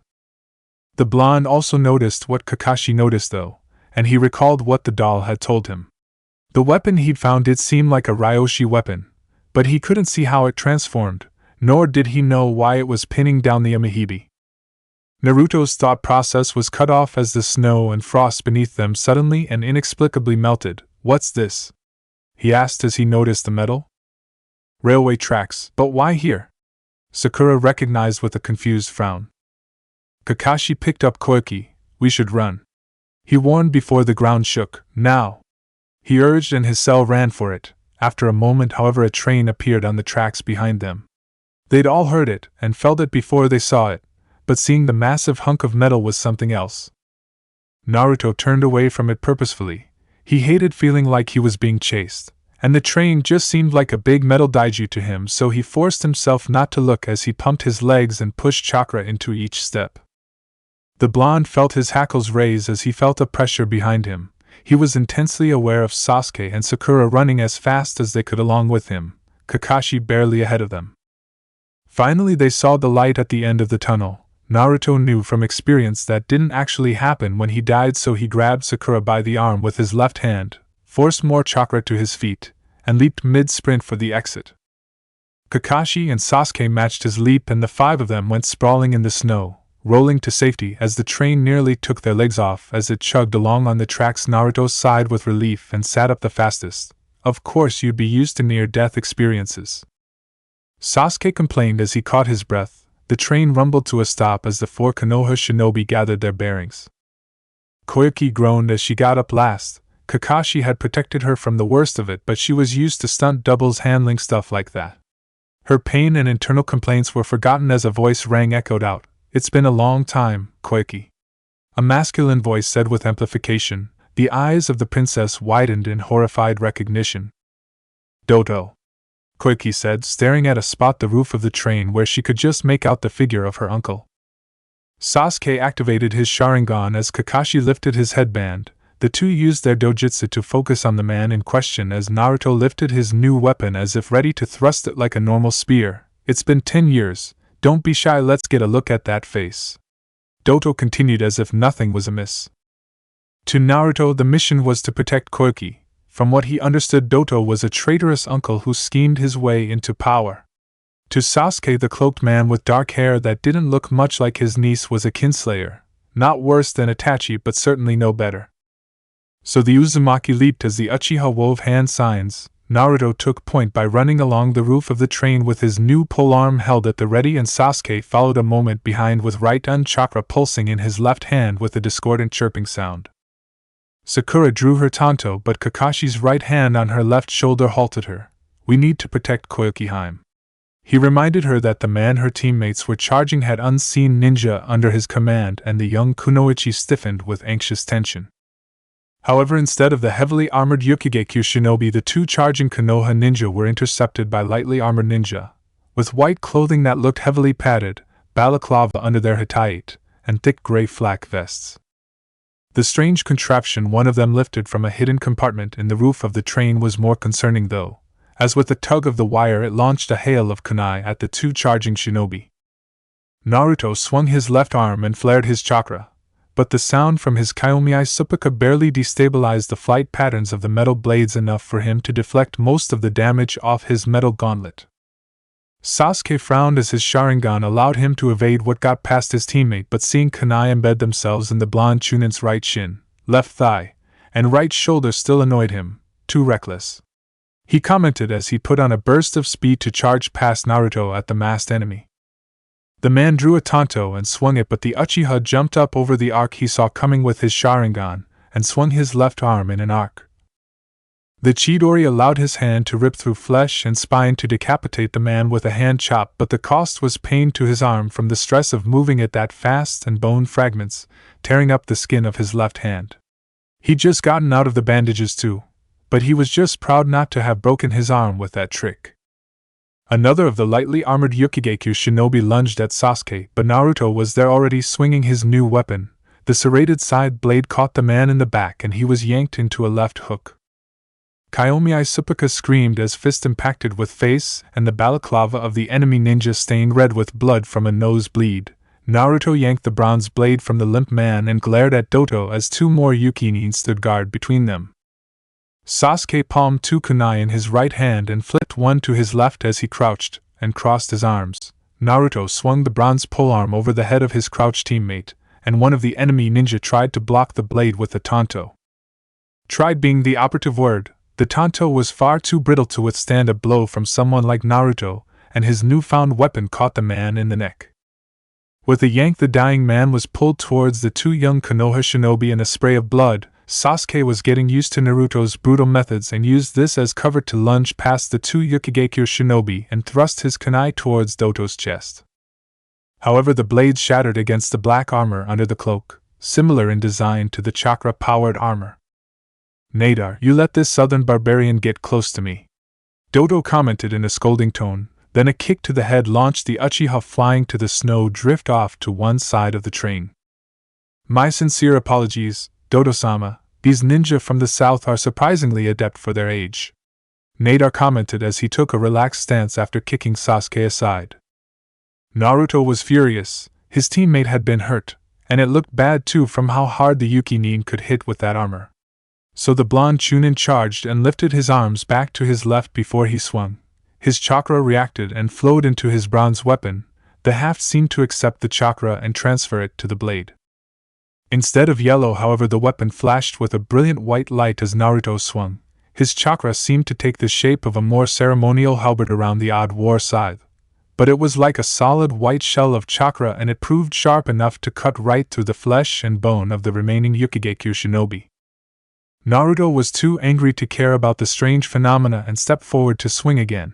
His blade of glowing white chakra left an almost silvery crescent after image in the air as he angled it at Nadar's left shoulder.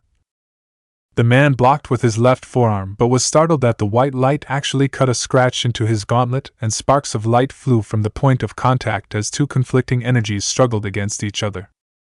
Nadar was surprised to be forced back, but in stepping back he ceded ground to Naruto, and the blonde intended to make the older ninja regret that. The blue-eyed Chunin lunged to continue his assault but was surprised when Dodo stepped forward and delivered a simple right straight punch to the face. The boy felt like he blocked the train with his face as he went flying back to land flat on his back on the roof of the train near his first kill of the fight. Chakra 2. Kakashi muttered with recognition, but metal alloys that could focus chakra like that weren't usually very compatible with bronze. The white light was also eerily familiar, but that blade had not been bronze either, which just raised further questions.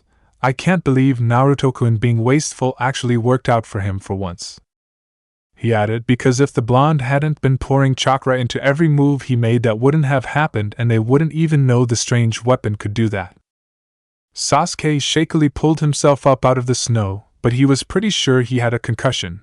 He saw Sakura giving him worried looks from behind the train and Naruto getting up from being knocked down. Then he saw the older pink-haired Kunoichi, Fubuki, making a dive at Koyuki. Kakashi didn't have time for ninjutsu, but even with a kunai in hand, engaging the chakra-armored Yukinin in close-quarters combat jarred his arms. He focused his footwork on not getting hit as Sakura directed Koyuki away from the older ninja. Then Sasuke heard small explosions ring out and turned to see sharpened tree trunks sliding down the mountain at the stopped train, and at the top of a snowy hill behind the Uchiha amassed a retinue of armored samurai. However, their armor was clearly not as advanced, and their weaponry were merely katana.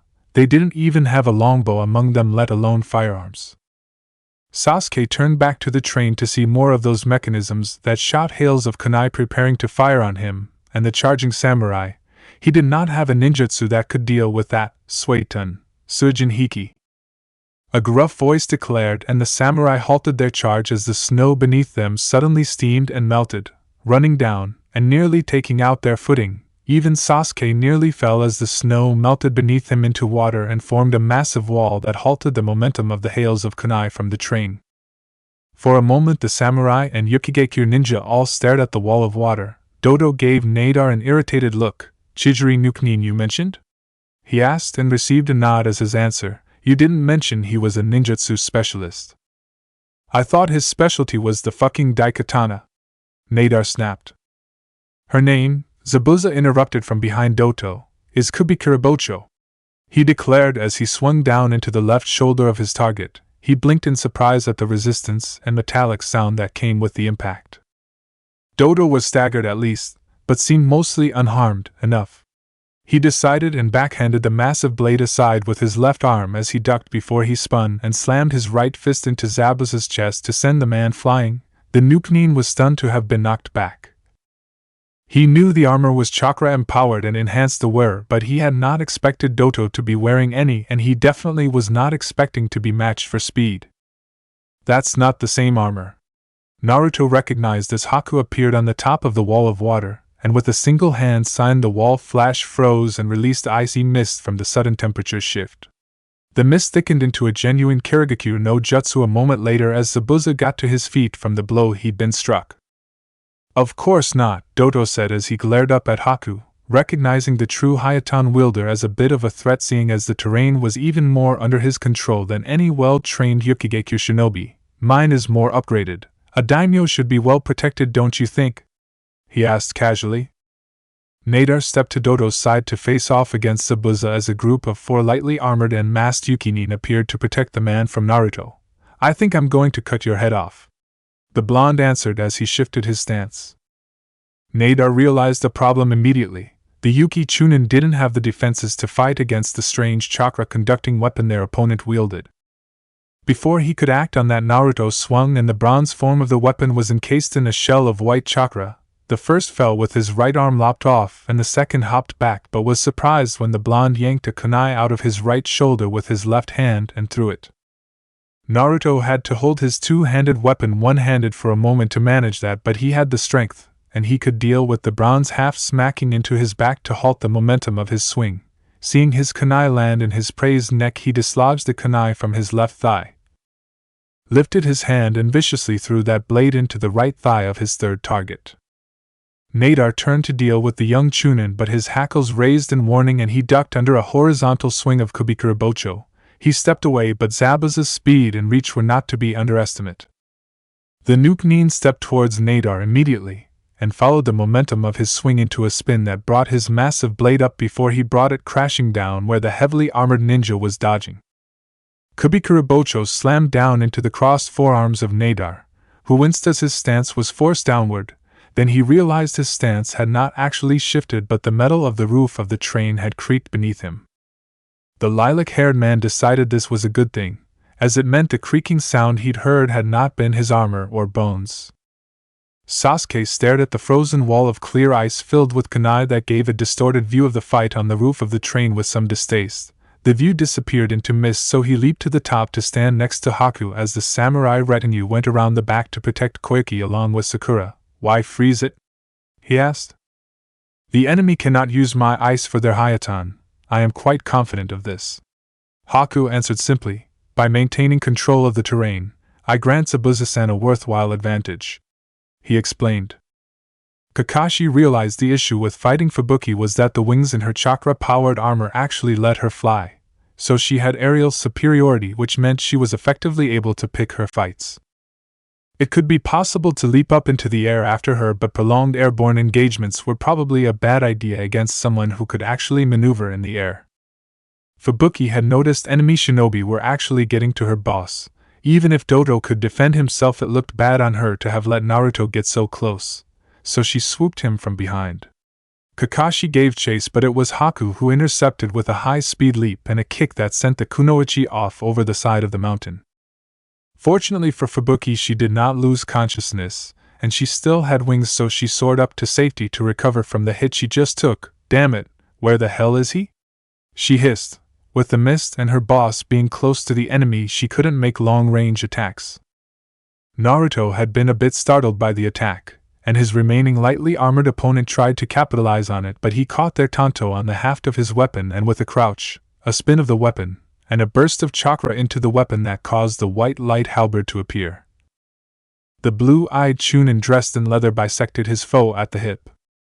Instead of lifting Kubikuribocho up, the Kirigakyu no Kijin pressed down with all his strength and focused his chakra. Much of Zabuza's fighting style revolved around forcing his balance by adhering to the ground with his chakra, like a blend of tree walking and water walking. On top of that, his upper body was well developed from swinging around the massive sword, and he had impressive chakra reserves of his own, more from how he trained and lived than anything. So when Zabuza pressed down with everything he had, Nadar was stunned to find himself pinned. Technically he could still move, but he needed to maintain his stance or be knocked down, and even with his chakra-powered armor he couldn't force Kubikuribocho up.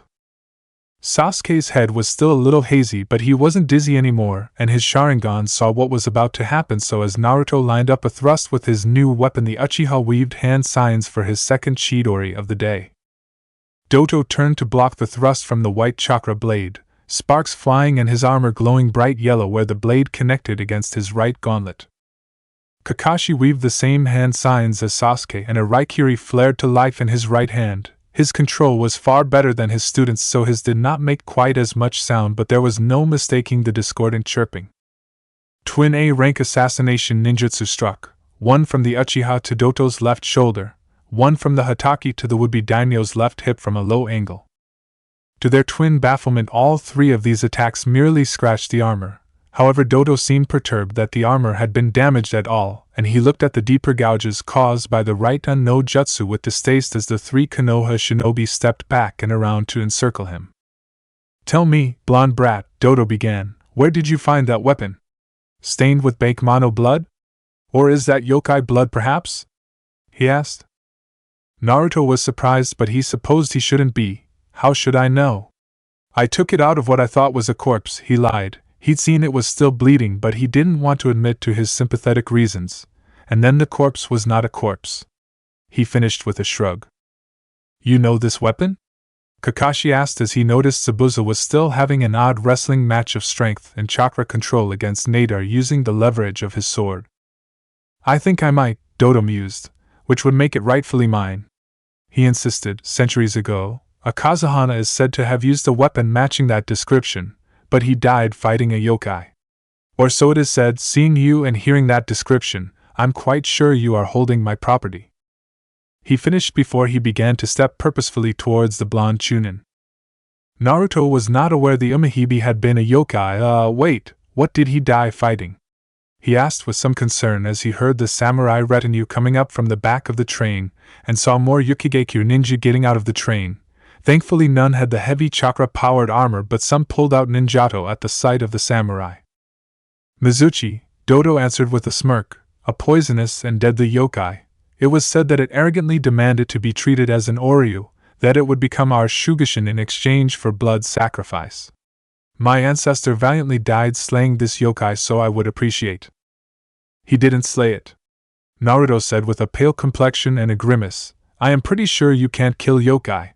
And if you can, it doesn't matter, that thing was definitely alive." He explained, "I just realized I was smelling poison, not rot."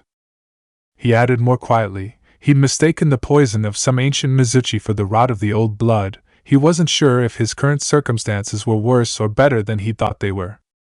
Sasuke sighed. "Damn it, Naruto. I know you've gotten a lot smarter about ninpo and combat, but you're still an impulsive idiot," he scolded. Haku couldn't help but nod in agreement. "Why did you free a yokai?" Kakashi asked. Naruto scowled. "I'll explain later," he grumbled, hinting to his team and Haku that more was going on than him simply not knowing that taking the weapon would free the yokai.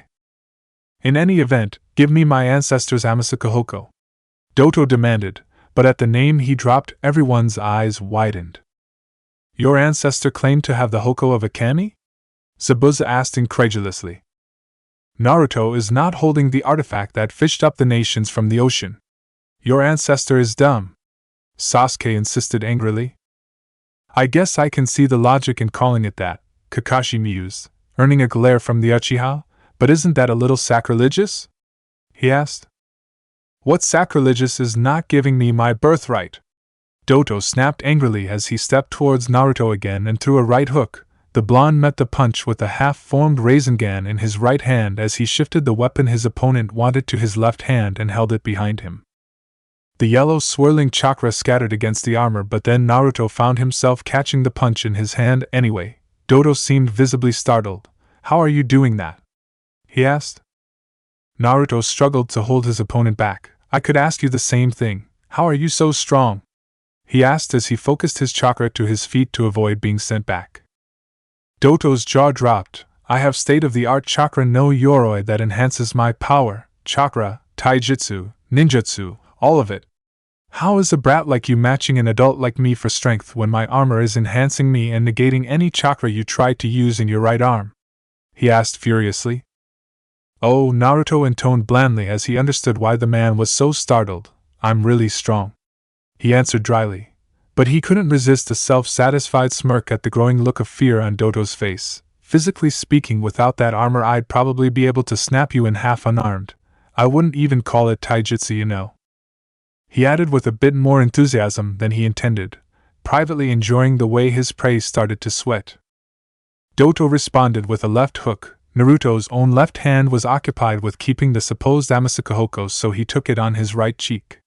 Much to the bewilderment of Doto and the Yuki Nin, however, Naruto was only sent staggering back by the punch instead of flying like before. Sakura was a bit nervous. She could barely make out what was going on up ahead of her with the rest of her team, but she was protecting Koyuki alongside Sandayu, who was apparently a samurai. She was also a bit worried about Fubuki, who was circling up ahead, which was why she'd taken Koyuki to a spot in between the train and the wall of ice. The samurai retinue had of course flocked to their princess, which resulted in a slight standoff between them and the remaining lightly armored Yuki Nin. Sasuke noticed that standoff and he saw how his sensei intended to move, so he jumped up as Kakashi lifted a left high round kick at Doto's face. The would-be daimyo blocked the kick from the jonin but was startled by the force of the kick from the genin he received to the base of his skull. Sasuke followed up by dropping his left foot in an axe kick to the top of Doto's skull but was suddenly startled by the burst of speed the man put on. Doto spun and delivered a vicious uppercut. Sasuke barely got his guard up in time thanks to his Sharingan, but a problem presented itself, and that problem was being airborne. Fubuki saw her opportunity come and swooped. Sasuke saw her coming and tried to focus his chakra in time, but wasn't fast enough to evade the kick to his ribs that lifted him even higher into the air and dangerously close to the edge of the cliff. The kunoichi chased to deliver another kick and was not entirely surprised that she sent a log careening off the cliff instead of the Uchiha. Sakura was surprised to see Sasuke make a retreat like that. He'd even backed up as far as her, and was clutching his ribs as he took cover in the shadow of the train. Then they all heard a sound and Fubuki smirked. Took them long enough. She mused, just loud enough for those on the ground to hear. A blimp, Yukigekure, or Doto, had a blimp. Zabuza was surprised enough by the development for Nadar to finally shift his stance and escape. Haku noticed and moved to intercept, but the lilac-haired ninja made it to the snow that had been carried into a pile by the sharpened log trap earlier, right as he finished hand signs. Hayatan, Hariyamoko, Nadar declared, and the snow took the shape of a tiger made of ice as it leaped at Haku, who had gotten closer than Zabuza. The two mercenary ninja leaped aside and the ninjutsu bound towards Kakashi. The change in target was a simple matter of chakra control for Nadar. Kawarimi was a simple matter of chakra control to Kakashi, but Naruto couldn't help but gulp at the log that was just frozen in midair, held up by an ice pedestal of sorts. The Konoha Jonin wanted to check on his mortal students and take cover from the blimp, as well as ensure Koyuki was still safe. The woman and her samurai all seemed a bit startled by what the shinobi were capable of, but had steeled themselves to fight Yukigakyu's lightly armored ground forces. Unfortunately, it seemed chakra-empowered flight was not limited to the chakra no Yoroi on Fubuki, as she was joined by some shinobi dressed like those they'd already been fighting but had powered wings like the pink-haired woman. Before the fighting could continue and escalate, however, they all halted at the sound of a bone-chilling roar. It was a high pitch, but Naruto could see how the creature making such a noise might be mistaken for a dragon. Every ninja and samurai went still, and many of them paled at the sound that echoed around the mountains. Fubuki and her flying cell were looking around, with visible alarm on the kunoichi's face. Naruto was not sure what he was expecting, but to see the giant sea snake fly at the blimp and coil around it before starting to drag it down was not it. The Yukigakyo shinobi closest to the blimp and within it reacted first, with panic screaming and attempts to escape. Naruto supposed that was a fair reaction. Chapter 32, Strange Sea Snake. Sasuke supposed it made sense. Something that wanted to be a dragon would learn to fly. What didn't make sense was that it was using chakra to do so. The fact that it actually had chakra was even stranger. Or maybe yokai just had chakra. Technically, Sasuke had never seen one before as far as he was aware. Yokai or not, the giant sea snake that Naruto had apparently freed did not have a human Kirakuki, and to the Uchiha's displeasure it was not a genjutsu. Sakura asked him as much, and her paled skin turned a bit green when he had confirmed that the flying sea snake big enough to treat a blimp like an oversized fish was indeed real. Zabuza stared at the sight for a moment, then turned to see Nadar and Dodo were just as surprised, and while Naruto was surprised too, the blonde had a slightly guilt expression. He was a seasoned assassin though, he saw an opportunity to take advantage of. The chakra no Yoro may withstand Kubikiribocho, but the samurai had been preparing to fight against Yukigakyo ninja from the train, ninja in much lighter and more mundane armor. Zabuza dropped in among them and swung his massive sword. The blade tore through 4 men before they could react. Haku recognized he was being trusted to deal with Nadar and moved to do so. He weaved hand signs as he rushed and finished as he slid to a halt. His chakra flared up visibly, surprising the lilac-haired man that people could do that without special armor.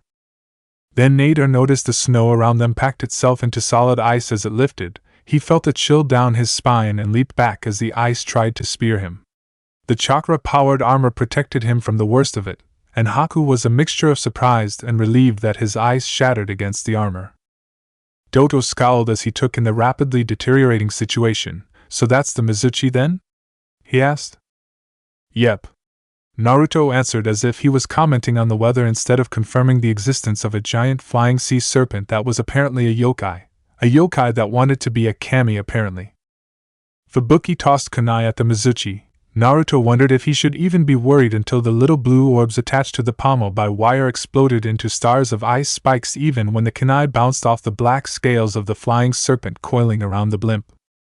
The Mizuchi roared again, in pain this time, and the pitch was even higher than before. There was a rattling undertone to it, and a slight hiss could be heard as it faded now.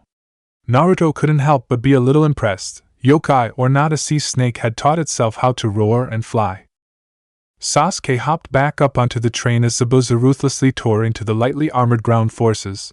The samurai retinue inspired by his attack charged the alarmed shinobi forces as Sakura and Sandei stayed back to protect Koyuki. Doto turned to continue trying to take the Amasakahoko from Naruto, but was more surprised than Sasuke when the blonde suddenly leaped high into the air at Fubuki. The blonde swung the serrated edge of the bronze weapon at her. To his surprise, she dodged and moved to counter. He supposed they realized his strength negated the advantages their armor gave them.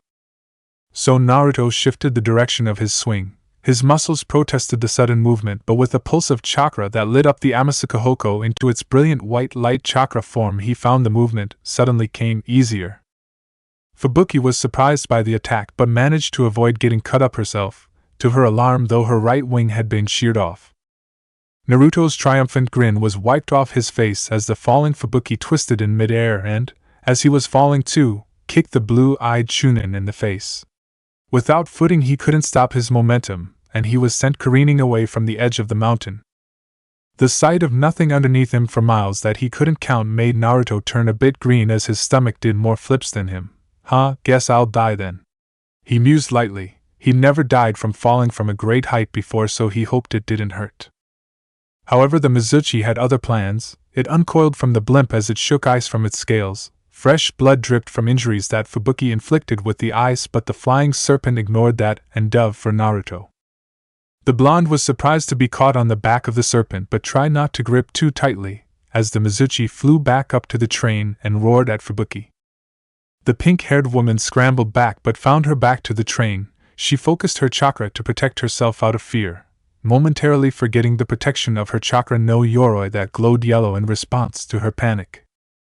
Sasuke watched with wide eyes as his Sharingan recognized the way the red-eyed serpent molded its chakra. It was not exactly the same as Katon, Gokyaku no Jutsu, but there were definitely similarities. Everyone else had no warning for the second roar of the flying Mizuchi to be accompanied by fire.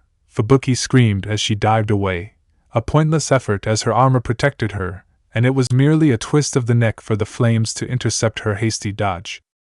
Fubuki rolled through the melting snow and coughed. She noticed something tasted strange about the air, but before she could comment, the Mizuchi swept its tail across the water and snow, leaving only rock behind as it sent the one-winged ninja off the mountain. Naruto was surprised to be set down on solid stone. "Thanks," he said on reflex. The Mizuchi cocked its head to the side, then lowered its head and tasted the air around Naruto. "I am returning the favor." A female voice came from the mouth of the yokai, deeper than humanly possible, raspy, and with a bit of a hiss to it as if a snake was hissing at the same time, but female. Naruto tried not to look surprised. "Oh, well, thanks anyway." He guessed. He thought he was supposed to be polite. The Mizuchi shook her head and turned to the blimp, glaring at the thing rising. "What is this metal-baked mono that dares fly in my domain?" She snapped before lunging through the air at the blimp, breathing fire at the vehicle itself this time. Naruto noticed Sasuke and Doto were both staring at him. "You both heard that, right?" he asked, just to make sure he wasn't crazy. Thankfully his teammate nodded. Doto's eye just twitched. Then the man in black chakra no Yoroi stepped off the train and landed on a patch of snow that hadn't been completely melted or wiped away. Sasuke memorized the hand signs the man made. Having noticed Kakashi could do the Hayatan of these people, he wondered if it was worth copying. However, he was startled as the armor did something to the chakra as it went into the snow, darkening it. "Hayatan, Kakuryubo Bofusetsu," Doto declared before his chakra launched black snow in the shape of a dragon at the black-scaled Mizuchi. She turned away from coiling around the blimp at the words that she thought should describe her in time for the black ice facsimile to bite her middle and push her down away from the blimp. Naruto heard the pained roar and turned on Doto. He charged and swung Amasakahoko with a burst of chakra. The man blocked on his left forearm but frowned with worry at the growing scars in his chakra no Yoroi. The blonde followed up with a left straight that fell completely short, but Doto's eyes widened as he heard the sound. The large man remembered the warning about the strange sound attacks Naruto had too late. He staggered back from the blonde to get some distance, as he clutched at his aching head, but his balance was too shot to get anywhere fast. Naruto had not hunted, he was penned up, like a wound coil waiting to spring. He shifted Amasakahoko to his left hand behind his back and started forming a Rasengan in his right hand as he lunged, but his body was faster than his chakra. The Rasengan was incomplete. He wanted to attack though, so he did. Doto wasn't sure what startled him more, the sudden growth of claws, the slit pupils, or the fact that Naruto put his hand through the chakra no Yoroi even though his incomplete Rasengan had ground itself to nothing against his armor again. He was beginning to wonder why the blonde even used that jutsu, then his brain processed the fact that Naruto's claws were unaffected by his armor. Doto stumbled back further as Naruto's eyes and right hand returned to normal. "How?" he muttered. He almost panicked but was able to ascertain that the damage to his chest had not extended deeper than his ribs. He almost panicked again when the roaring Mizuchi flew up and got lucky to damage one of the blimp's engines. Before Naruto could answer, a trio of Yukigekyo ninja dove out of the snow around the man. Seeing as there was rock under the snow, the Uzumaki assumed these ones were Doton no Jutsu users. This was confirmed when the Kunoichi grabbed Doto and dove into the mountain while the other two faced Naruto, one drawing a ninjato and the other weaving hand signs. Sasuke landed right foot first horizontally on the neck of the one doing hand signs and tossed the kunai into the throat of the armed ninja, But he scowled at the spot the third had gotten away with Doto. Well, I guess they had an escape plan. He groused bitterly. He deactivated his Sharingan though, as he was starting to run out of chakra, which lately made his neck ache. Nadar noticed the commotion but was having some difficulty, retreated until he managed a Kawarimi with some snow. Hayatan, Roga Nadar no Jutsu, he announced, and the snow around his new location became a pack of frozen wolves that charged Haku. For his part, Haku had no problem evading them and didn't care to protect the train, but they still provided enough cover for Nadar to get away. Kakashi double-checked on Koiki and Sakura, but was surprised when the samurai retinue were celebrating their victory.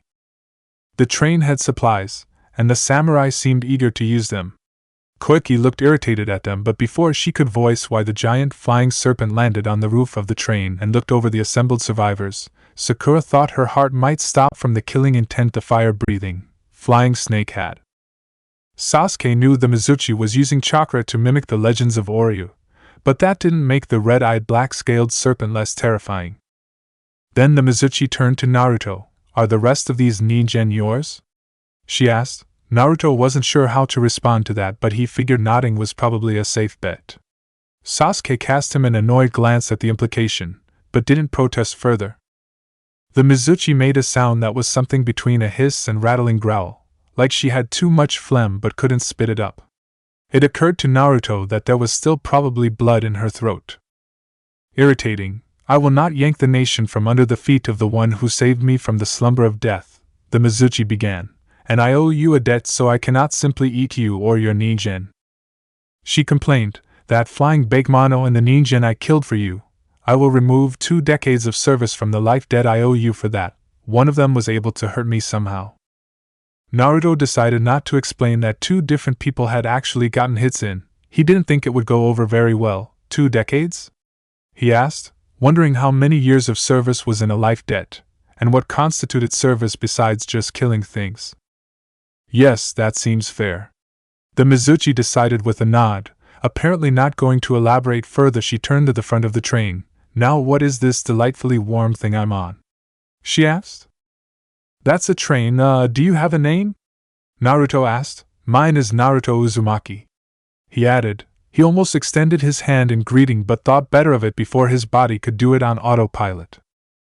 The Mizuchi stared down at him in confusion. Name? People call you Naruto Uzumaki? Why? She asked, cocking her head to either side with each question. What kind of yokai is a Naruto Uzumaki? She wondered. I'm not a yokai, I'm a ninja.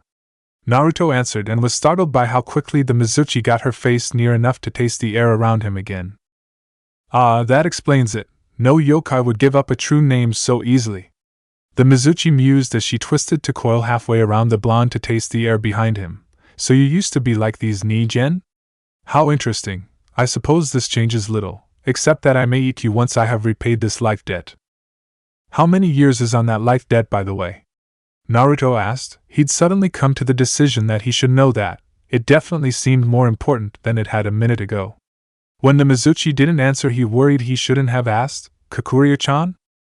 He asked. He recalled the serpent had turned when that jutsu was called, and it described her. The Mizuchi jolted at the nickname. I'm thinking. She hissed, still several centuries at least. I'll warn you when you're on the last century. She decided after a moment, then she lifted herself up to scan the area. Kakashi hoped he wasn't going to get eaten for bringing it up. But Naruto-kun can't bring an Oria back to Konohagakure no Sato. He pointed out, the fire-breathing flying snake would be an asset but would also create logistical nightmares. Plus he knew the Hokage would likely not want a yokai to just be allowed into the village. The Mizuchi did not take kindly to this and glared at Kakashi. You think I cannot use your paltry henge no jutsu? She asked scathingly. That's still not going to work. Kakashi managed despite how terrifying it was to actually be talking back to something that was basically a dragon. The Mizuchi made a sound similar to a scoff. Do you ninja not have a Kuchios no jutsu or something? She asked. Naruto flinched. I can't do that. He answered awkwardly. Why not? Naruto was hesitant to answer. It's complicated. The Tengu said my chakra won't work with their contracts. He confessed nervously, to say nothing of his blood. The Mizuchi stared down at the blonde like he was an idiot. I am not a Tengu. I don't care about that, so we'll organize this contract business shortly. The terms will dictate what you should call me, among other things. She trailed off. Kakashi realized the Mizuchi actually had no idea how a Kuchio's contract worked but decided not to comment on it if she was willing to help anyway. Sakura felt faint. It had fallen to her to explain to the yokai that could breathe fire what a train was. Kakashi had not exactly given her much choice, just pointed out she probably knew more than anyone, and the Mizuchi's stare was unrelenting. Naruto was about to put Amasakahoko in a scroll when Sasuke noticed. Stop that, you should be armed against these enemies. He pointed out, really I think you should have Kusanagi out at all times, but I guess you don't want it to be the first thing Orochimaru targets. Naruto nodded at the accurate assessment, but did put the scroll away without enclosing his new bronze polearm in it. I guess none of my other weapons would help against their chakra no Yoroi, you know. He agreed, can't really do ninjutsu with a hoko in my hands though. He grumbled quietly. He needed a solution for that, but he supposed he didn't know many ninjutsu yet anyway. Apparently none of the samurai were particularly enthused about calling the Mizuchi by Oria like a name, and many of them had begun to think of her as Kakuryu as a suitable name. The serpent herself, however, reacted rather poorly when one of the men said it out loud. You dare speak to me as an equal, Nijen? I am Oria-san to you, she insisted. So rather than directly refer to her, they all remained respectfully silent in her presence, and left such things to Naruto, who was the only one who was apparently allowed to talk to the temperamental yokai like a normal person without getting his head bitten off. Thankfully that hadn't literally happened yet, but that it figuratively happened once was enough to cow them. Sandeya pulled Naruto and Kakashi aside. Your new friend will be a valuable asset, but I fear Makino-san may offend her. Please hide her, and keep her away from him when we get to the fort, he requested. I thought we were going to a bunker, Naruto asked. We were, Sandeya confirmed, but these tracks go to a fort and the Kazuhana castle. I'm certain the clan estate and castle to be more heavily guarded, so I think we should reverse the train, he explained. Zabuza scoffed as he approached. I don't care if our new ally can fly and breath fire, we shouldn't attack an occupied fort with a train. No one is stupid enough to not have defenses against losing a vehicle like this. Shit, we might crash right into a gate, he scolded. Sandeya frowned but nodded. I see, he muttered. Instead we infiltrate the castle and assassinate Doto, Zabuza declared proudly. Cut off the head and anything dies, people or groups. So we kill Doto and then Yukigekyo is forced to obey Koikiheim there. Problem solved, he said firmly. Koiki's eye twitched, but she took a deep breath. This could potentially work, she agreed, albeit a little nervously and hesitant about it. Naruto decided since they'd be taking the train and that Makino would catch up with them, he'd ask his new friend to hide. Kakuria-chan, can you show me your Henj no Jutsu? He asked. Sasuke activated his Sharingan in time to confirm it was indeed exactly that, but his dojutsu saw there was far more to it in the chakra alone, and what the Mizuchi became was an odd choice. She looked almost like Koiki, but the makeup had no depth, like her lips were just red, or her eyelids were just too dark. Also her eyes were still red and she didn't seem able to hide how bloodshot they still were or her slit pupils. On the list of things she couldn't hide was a deep red scar on her neck. How is this? Kakuria asked in the exact same raspy voice her natural form used, which was far too deep for her current shape. Other differences from the person whose face she was clearly borrowing included her long black hair in a Heim cut and her long black kimono with red trim. Kakashi tried not to be too disappointed that the serpent had completely ignored breasts. It made sense that a reptilian yokai, that wasn't even known as a hangyokai, would overlook mammary glands. Naruto frowned. Hang on, he muttered before rummaging in his tool pouch. Here we go, he said as he pulled out a dark blue scarf he'd never gotten around to putting on. Here, he said, and tossed a loop over her shoulders before he tossed most of it over her left shoulder. Kakuryu adjusted the scarf curiously. Her mouth opened as if to taste the air and revealed she also hadn't changed her teeth or her tongue. Why give me a scarf? She asked curiously. I can't wear this in my true form, she scolded. Naruto tried to think of a good excuse. I thought you should wear it while you're like that, and that you might want to ride the inside of the train, you know, He bluffed but winced at the glare. It's warmer inside the vehicle, he promised, and the glare softened. Kakashi was mostly surprised the serpent could fit so much mass into such a small form using Henge no Jutsu. False mass made with chakra was hard enough, but he supposed it was just something about yokai. Sandeya sat awkwardly across from Koyuki in full armor. He even had a headband designed to keep sweat or affix hapuri but lacked a hitate. To the right of the actress was Kakashi, who read his Ika across from a very unimpressed Sakura, who looked like she was tempted to trade seats with Sandeya. Because Sasuke sat on the other side of Sandeya to the Haruno, of course, but across from him was Naruto, and in between them was Kakuryu. Not that anyone but Naruto was allowed to call her that. The Mizuchi in human form was staring at the passing scenery in amazement, mouth open, and her breath even fogged up the glass as she pressed her face close to get a better look. Sasuke had to admit that despite the uncanny missing details that the yokai likely didn't care about or couldn't change, it was a solid application of Henge. Plus, the ninja had all assumed that the ability to change size was probably a yokai thing. Sakura's eyes lit up. Oh, that's why people thought Naruto was the kitsune. She recalled hearing about that briefly, something about the blonde not having birth records. Which made a lot of sense for the secret son of a Hokage. Naruto is a what now? Koyuki asked with some mild alarm. Her eyes went straight to the whisker marks as she tried to tell if he was just a yokai who was better at Henge.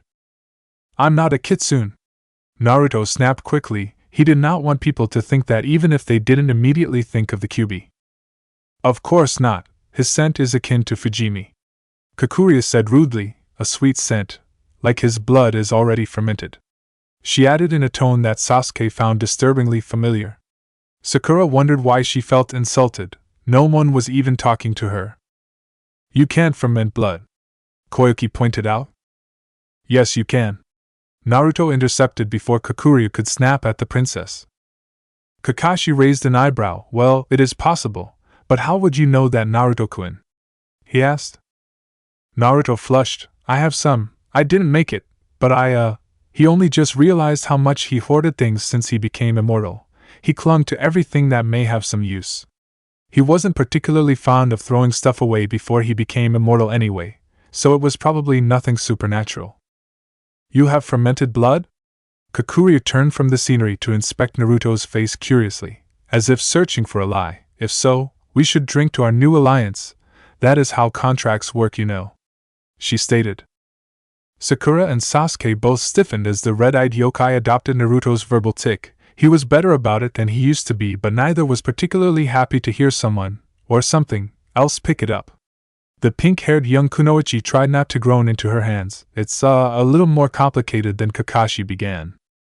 Do you know the methods to craft a contract? Kakuryu interrupted him with an imperial stare. No, Kakashi confessed contritely. Kakuryu pushed Naruto towards Koki and sat on his left. Get us this drink then. If it doesn't work, we will try something else, she insisted with a blank expression. Sasuke realized the Mizuchi was not very expressive in human form. She opened her mouth in surprise, could glare very well, and occasionally made a face that was similar to a grimace when a grimace would be appropriate, but was otherwise very obviously not a human.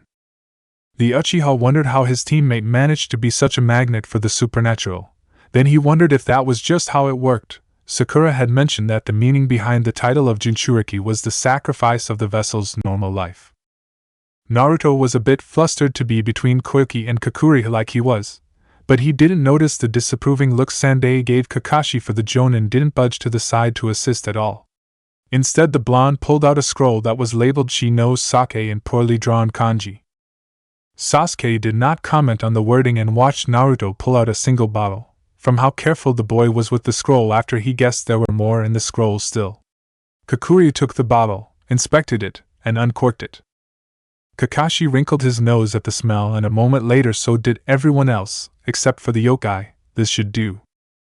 She mused and knocked back a sip that looked oddly unnatural. Sasuke realized she was not used to having human lips or drinking from bottles, and this was reinforced as she poured a bit too much, which spilled over the corners of her mouth. Naruto wanted to protest when the bottle was thrust to him next. His first thought was an indirect kiss, but the Mizuchi hadn't even put her lips to the bottle, and it was Henge's lips anyway. Kakashi considered stopping it, but Jiraiya had told him that Naruto was surprisingly alcohol-resistant, so he ignored Sakura's scandalized look.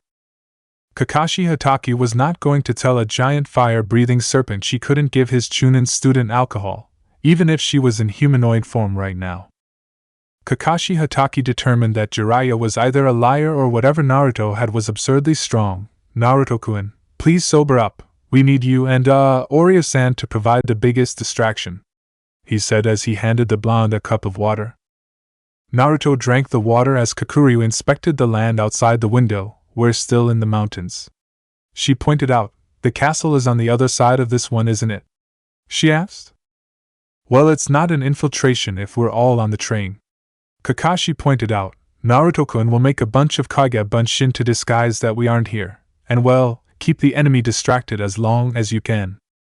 He requested, Sandeya-san is taking Quickheim and the retinue somewhere safe nearby ready to charge on my signal.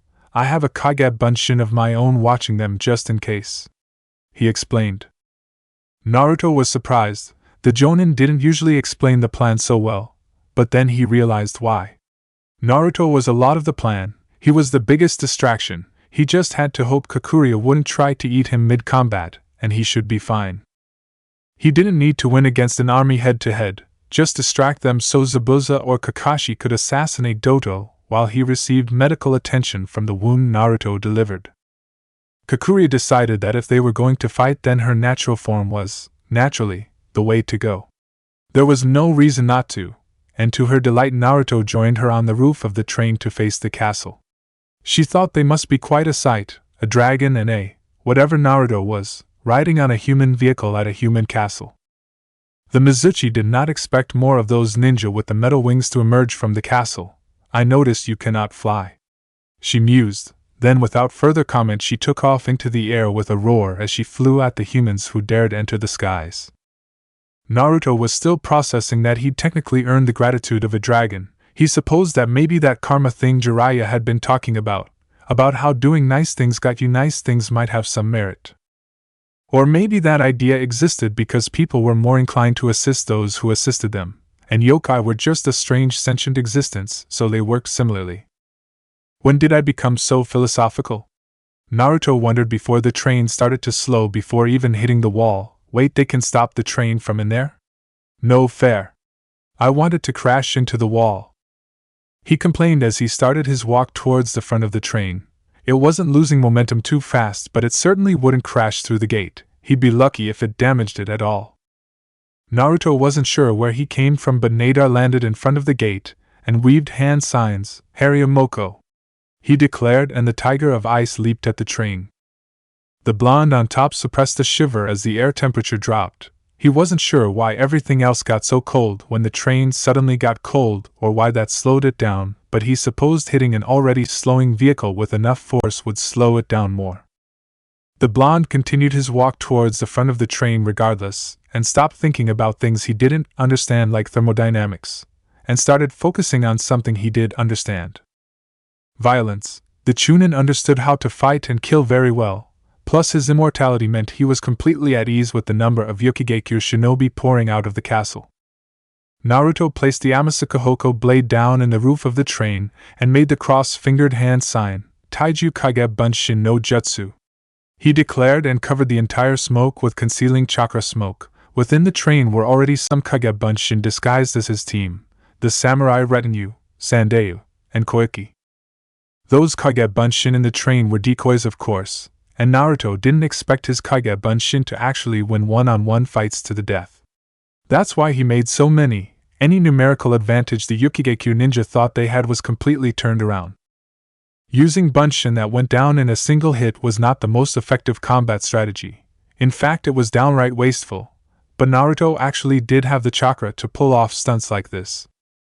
Naruto was also pretty sure it only worked as well as it did because his opponents were always startled by how much chakra he had to spare, and he noticed that it had another side effect.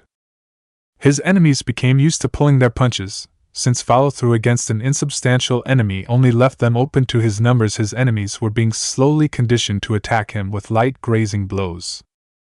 Naruto realized immediately that it didn't help in this battle because he had a bronze polearm that none of his Kage Bunshin had, so Nadar charged through his Kage Bunshin. His armor allowed him to practically ignore them, and his charge carried him straight through them. The original blonde Chunin lifted Amasakahoko in his right hand and held it one-handed, right foot back and left arm up in a guard as he prepared to thrust his chakra hoko like a spear. Then he delivered a left jab with a burst of chakra to Kiyomiya Supaka. To his surprise, however, the heavily armored ninja jumped high and wide, so he swept his arm and flowed more chakra into his gauntlet. Nadar winced as a high-pitched whine tore through the air. Kakuryuo was surprised and looked down with an annoyed glare, which unfortunately only caused her to get blindsided by more of those strange ice explosions that left massive sharp icicles in its wake. Naruto wondered if the Mizuchi realized they'd stop using them if she flew over the castle. So, Nadar mused as he landed with barely a stumble. Distance does affect how much damage that does. He muttered, perhaps the type of swing too, given the shape of the gauntlet.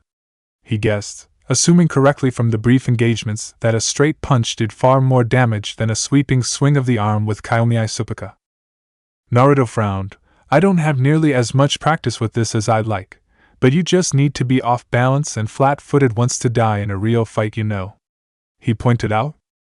Ah, but I noticed you have little in the way of long-ranged attacks, Nadar began with a smug smirk as he weaved hand signs. So you're a close-range combatant. Probably very basic ranged options. He assumed before he finished and the frost on the train became misted. Frosty wolves, Rogan Nadar no jutsu, he declared. Naruto only just registered the man had a jutsu named after him. He thought that was cool. The other thing he noticed was that with only a bit of frost the ninjutsu didn't seem as powerful as before. Also, Nadar was doubting his ranged capabilities, so he flowed chakra into Amasakahoko and flourished it. The white chakra blade dispelled the wolves. You think I don't have ranged? Naruto asked rhetorically, and Nadar braced himself for whatever the blonde was about to do. Behold, jujutsu! The blue-eyed Chunin declared as he drew his pistol and fired it with a wide grin. Internally the boy was laughing at what he perceived as a hilarious pun. Nadar was so taken off guard that he didn't dodge the quick-drawn firearm. The quicksilver bullet struck the center of his breastplate as Naruto was not exactly great at headshots against smaller targets. To the Yukinin's surprise, he was knocked back a step. The impact of the bullet actually hurt, the armor even cracked. He realized that was because it was a bullet, and not actually anything empowered by chakra. But then he saw the liquid remains of the bullet seep into the cracks and frowned. Did you just make a pun and shoot me with a mercury bullet? Nadar asked, his voice a high-pitched blend of confused and offended. Instead of answering, Naruto leaped at the man while he was distracted and jabbed with his left arm. Nadar winced at the sound and moved to leap away from close quarters with the blonde powerhouse. Naruto didn't hesitate, and Nadar was just staggered enough to falter. He swung Amasakahoko as he flared chakra into the bronze polearm and tripped the man up before he slammed the blunt end of the haft into the man's diaphragm to force him to the metal roof of the train beneath them. Well, the boy thought it was the blunt end, but the white chakra was apparently even sharper than it seemed. Sparks flew as the chakra no Yoroi tried to protect Nadar, but it did not hold up for long, and after a few tense moments the metal caved in and Nadar screamed. Blood burst from the new hole in his chest in between the metal sticking into the wound, and the scream swiftly became a gurgle. Naruto was surprised to learn he'd overestimated the chakra no Yoroi a bit, but he yanked his weapon from the dying man and hopped off the train to walk towards the castle. He halted at the massive explosion of ice that took up the entire eastern half of the castle. He wondered where the water had even come from for something like that. He knew there was snow everywhere, but those massive spikes of ice, practically a small glacier, had expanded from inside the castle with enough force to shake the foundations. Naruto realized instantly that it must be Haku, but he was worried about what had happened to cause such a thing with the infiltration and assassination groups, since that definitely wasn't the signal. He considered charging ahead, but his Kage Bunshin were slowing being outmaneuvered. Logistically, even he might end up surrounded and killed by a lucky hit. For all Naruto had confidence in his immortality and abilities, he still didn't like dying, and he knew he could die. How quickly Nadar stopped twitching was proof that no matter how sturdy a shinobi could be, all it took was, he lifted the haft of Amasakahoko to inspect the blood stain and confirm, roughly 5 inches of metal to kill a person. Probably less. The Chunin was dimly aware of the chi no ishi rushing into his body as he holstered his pistol, to his jacket rather than his tool pouch as he normally would. He noticed how the chi no ishi felt both stronger and somehow colder than usual, and that chill spurred him on to check on what he assumed was a fight between Haku and a foe he had yet to encounter. Naruto rushed past the Yukinin, jabbed his left arm out, and then took the stunned man's head off with a one-handed swing of Amasakahoko. He caught the weapon haft in his left hand and shifted direction to spin the blade around to intercept another shinobi trying to take his own head off and left a deep gash in their diaphragm. The Chunin ducked past the man he'd given a sucking chest wound to and stepped away from the bleeding-out ninja who could no longer pump air into his lungs. The third ninja managed to scratch the armored clothing of Naruto's left shoulder with a kunai but lost his right arm in exchange. Not exactly a fair trade, and before he could recover from the pain Amasakahoko took his head off.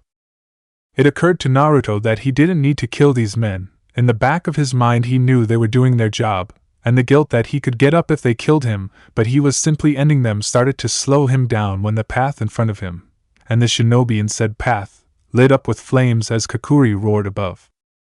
Naruto was grateful for the aerial assistance, but a little uncomfortable with the screaming and the smell of burning flesh. He gave the only mercy he could think of. He delivered fatal cuts to the burnt and dying shinobi who failed to escape. Some of them were coughing. Although there was no smoke, he knew fire consumed oxygen, so he thought nothing of it. To the surprise of the blonde young Chunin, that seemed to be all there was to it. None of the remaining shinobi wanted to fight Naruto, or the fire-breathing serpent that fought with him. Their morale finally shattered and they ran, scattered in different directions with Shunshin. Naruto blinked olishly as he realized that he had actually beaten the enemy army, or at least what was garrisoned in the castle. This concerned him because Haku had clearly gotten into a large fight already. Another rapid-growth glacier exploded out of the back of the first as if to highlight that thought, and Kakashi had not given his signal. "Do I just force the gate open?" Naruto wondered as Kakuri landed behind him. Then she blasted a gout of flame at the gate as if to answer his question without bothering with words. Seeing the smoldering remains of the gate fall, the blonde nodded. "That'll work," he commented, trying to distract himself from the concern something had gone wrong.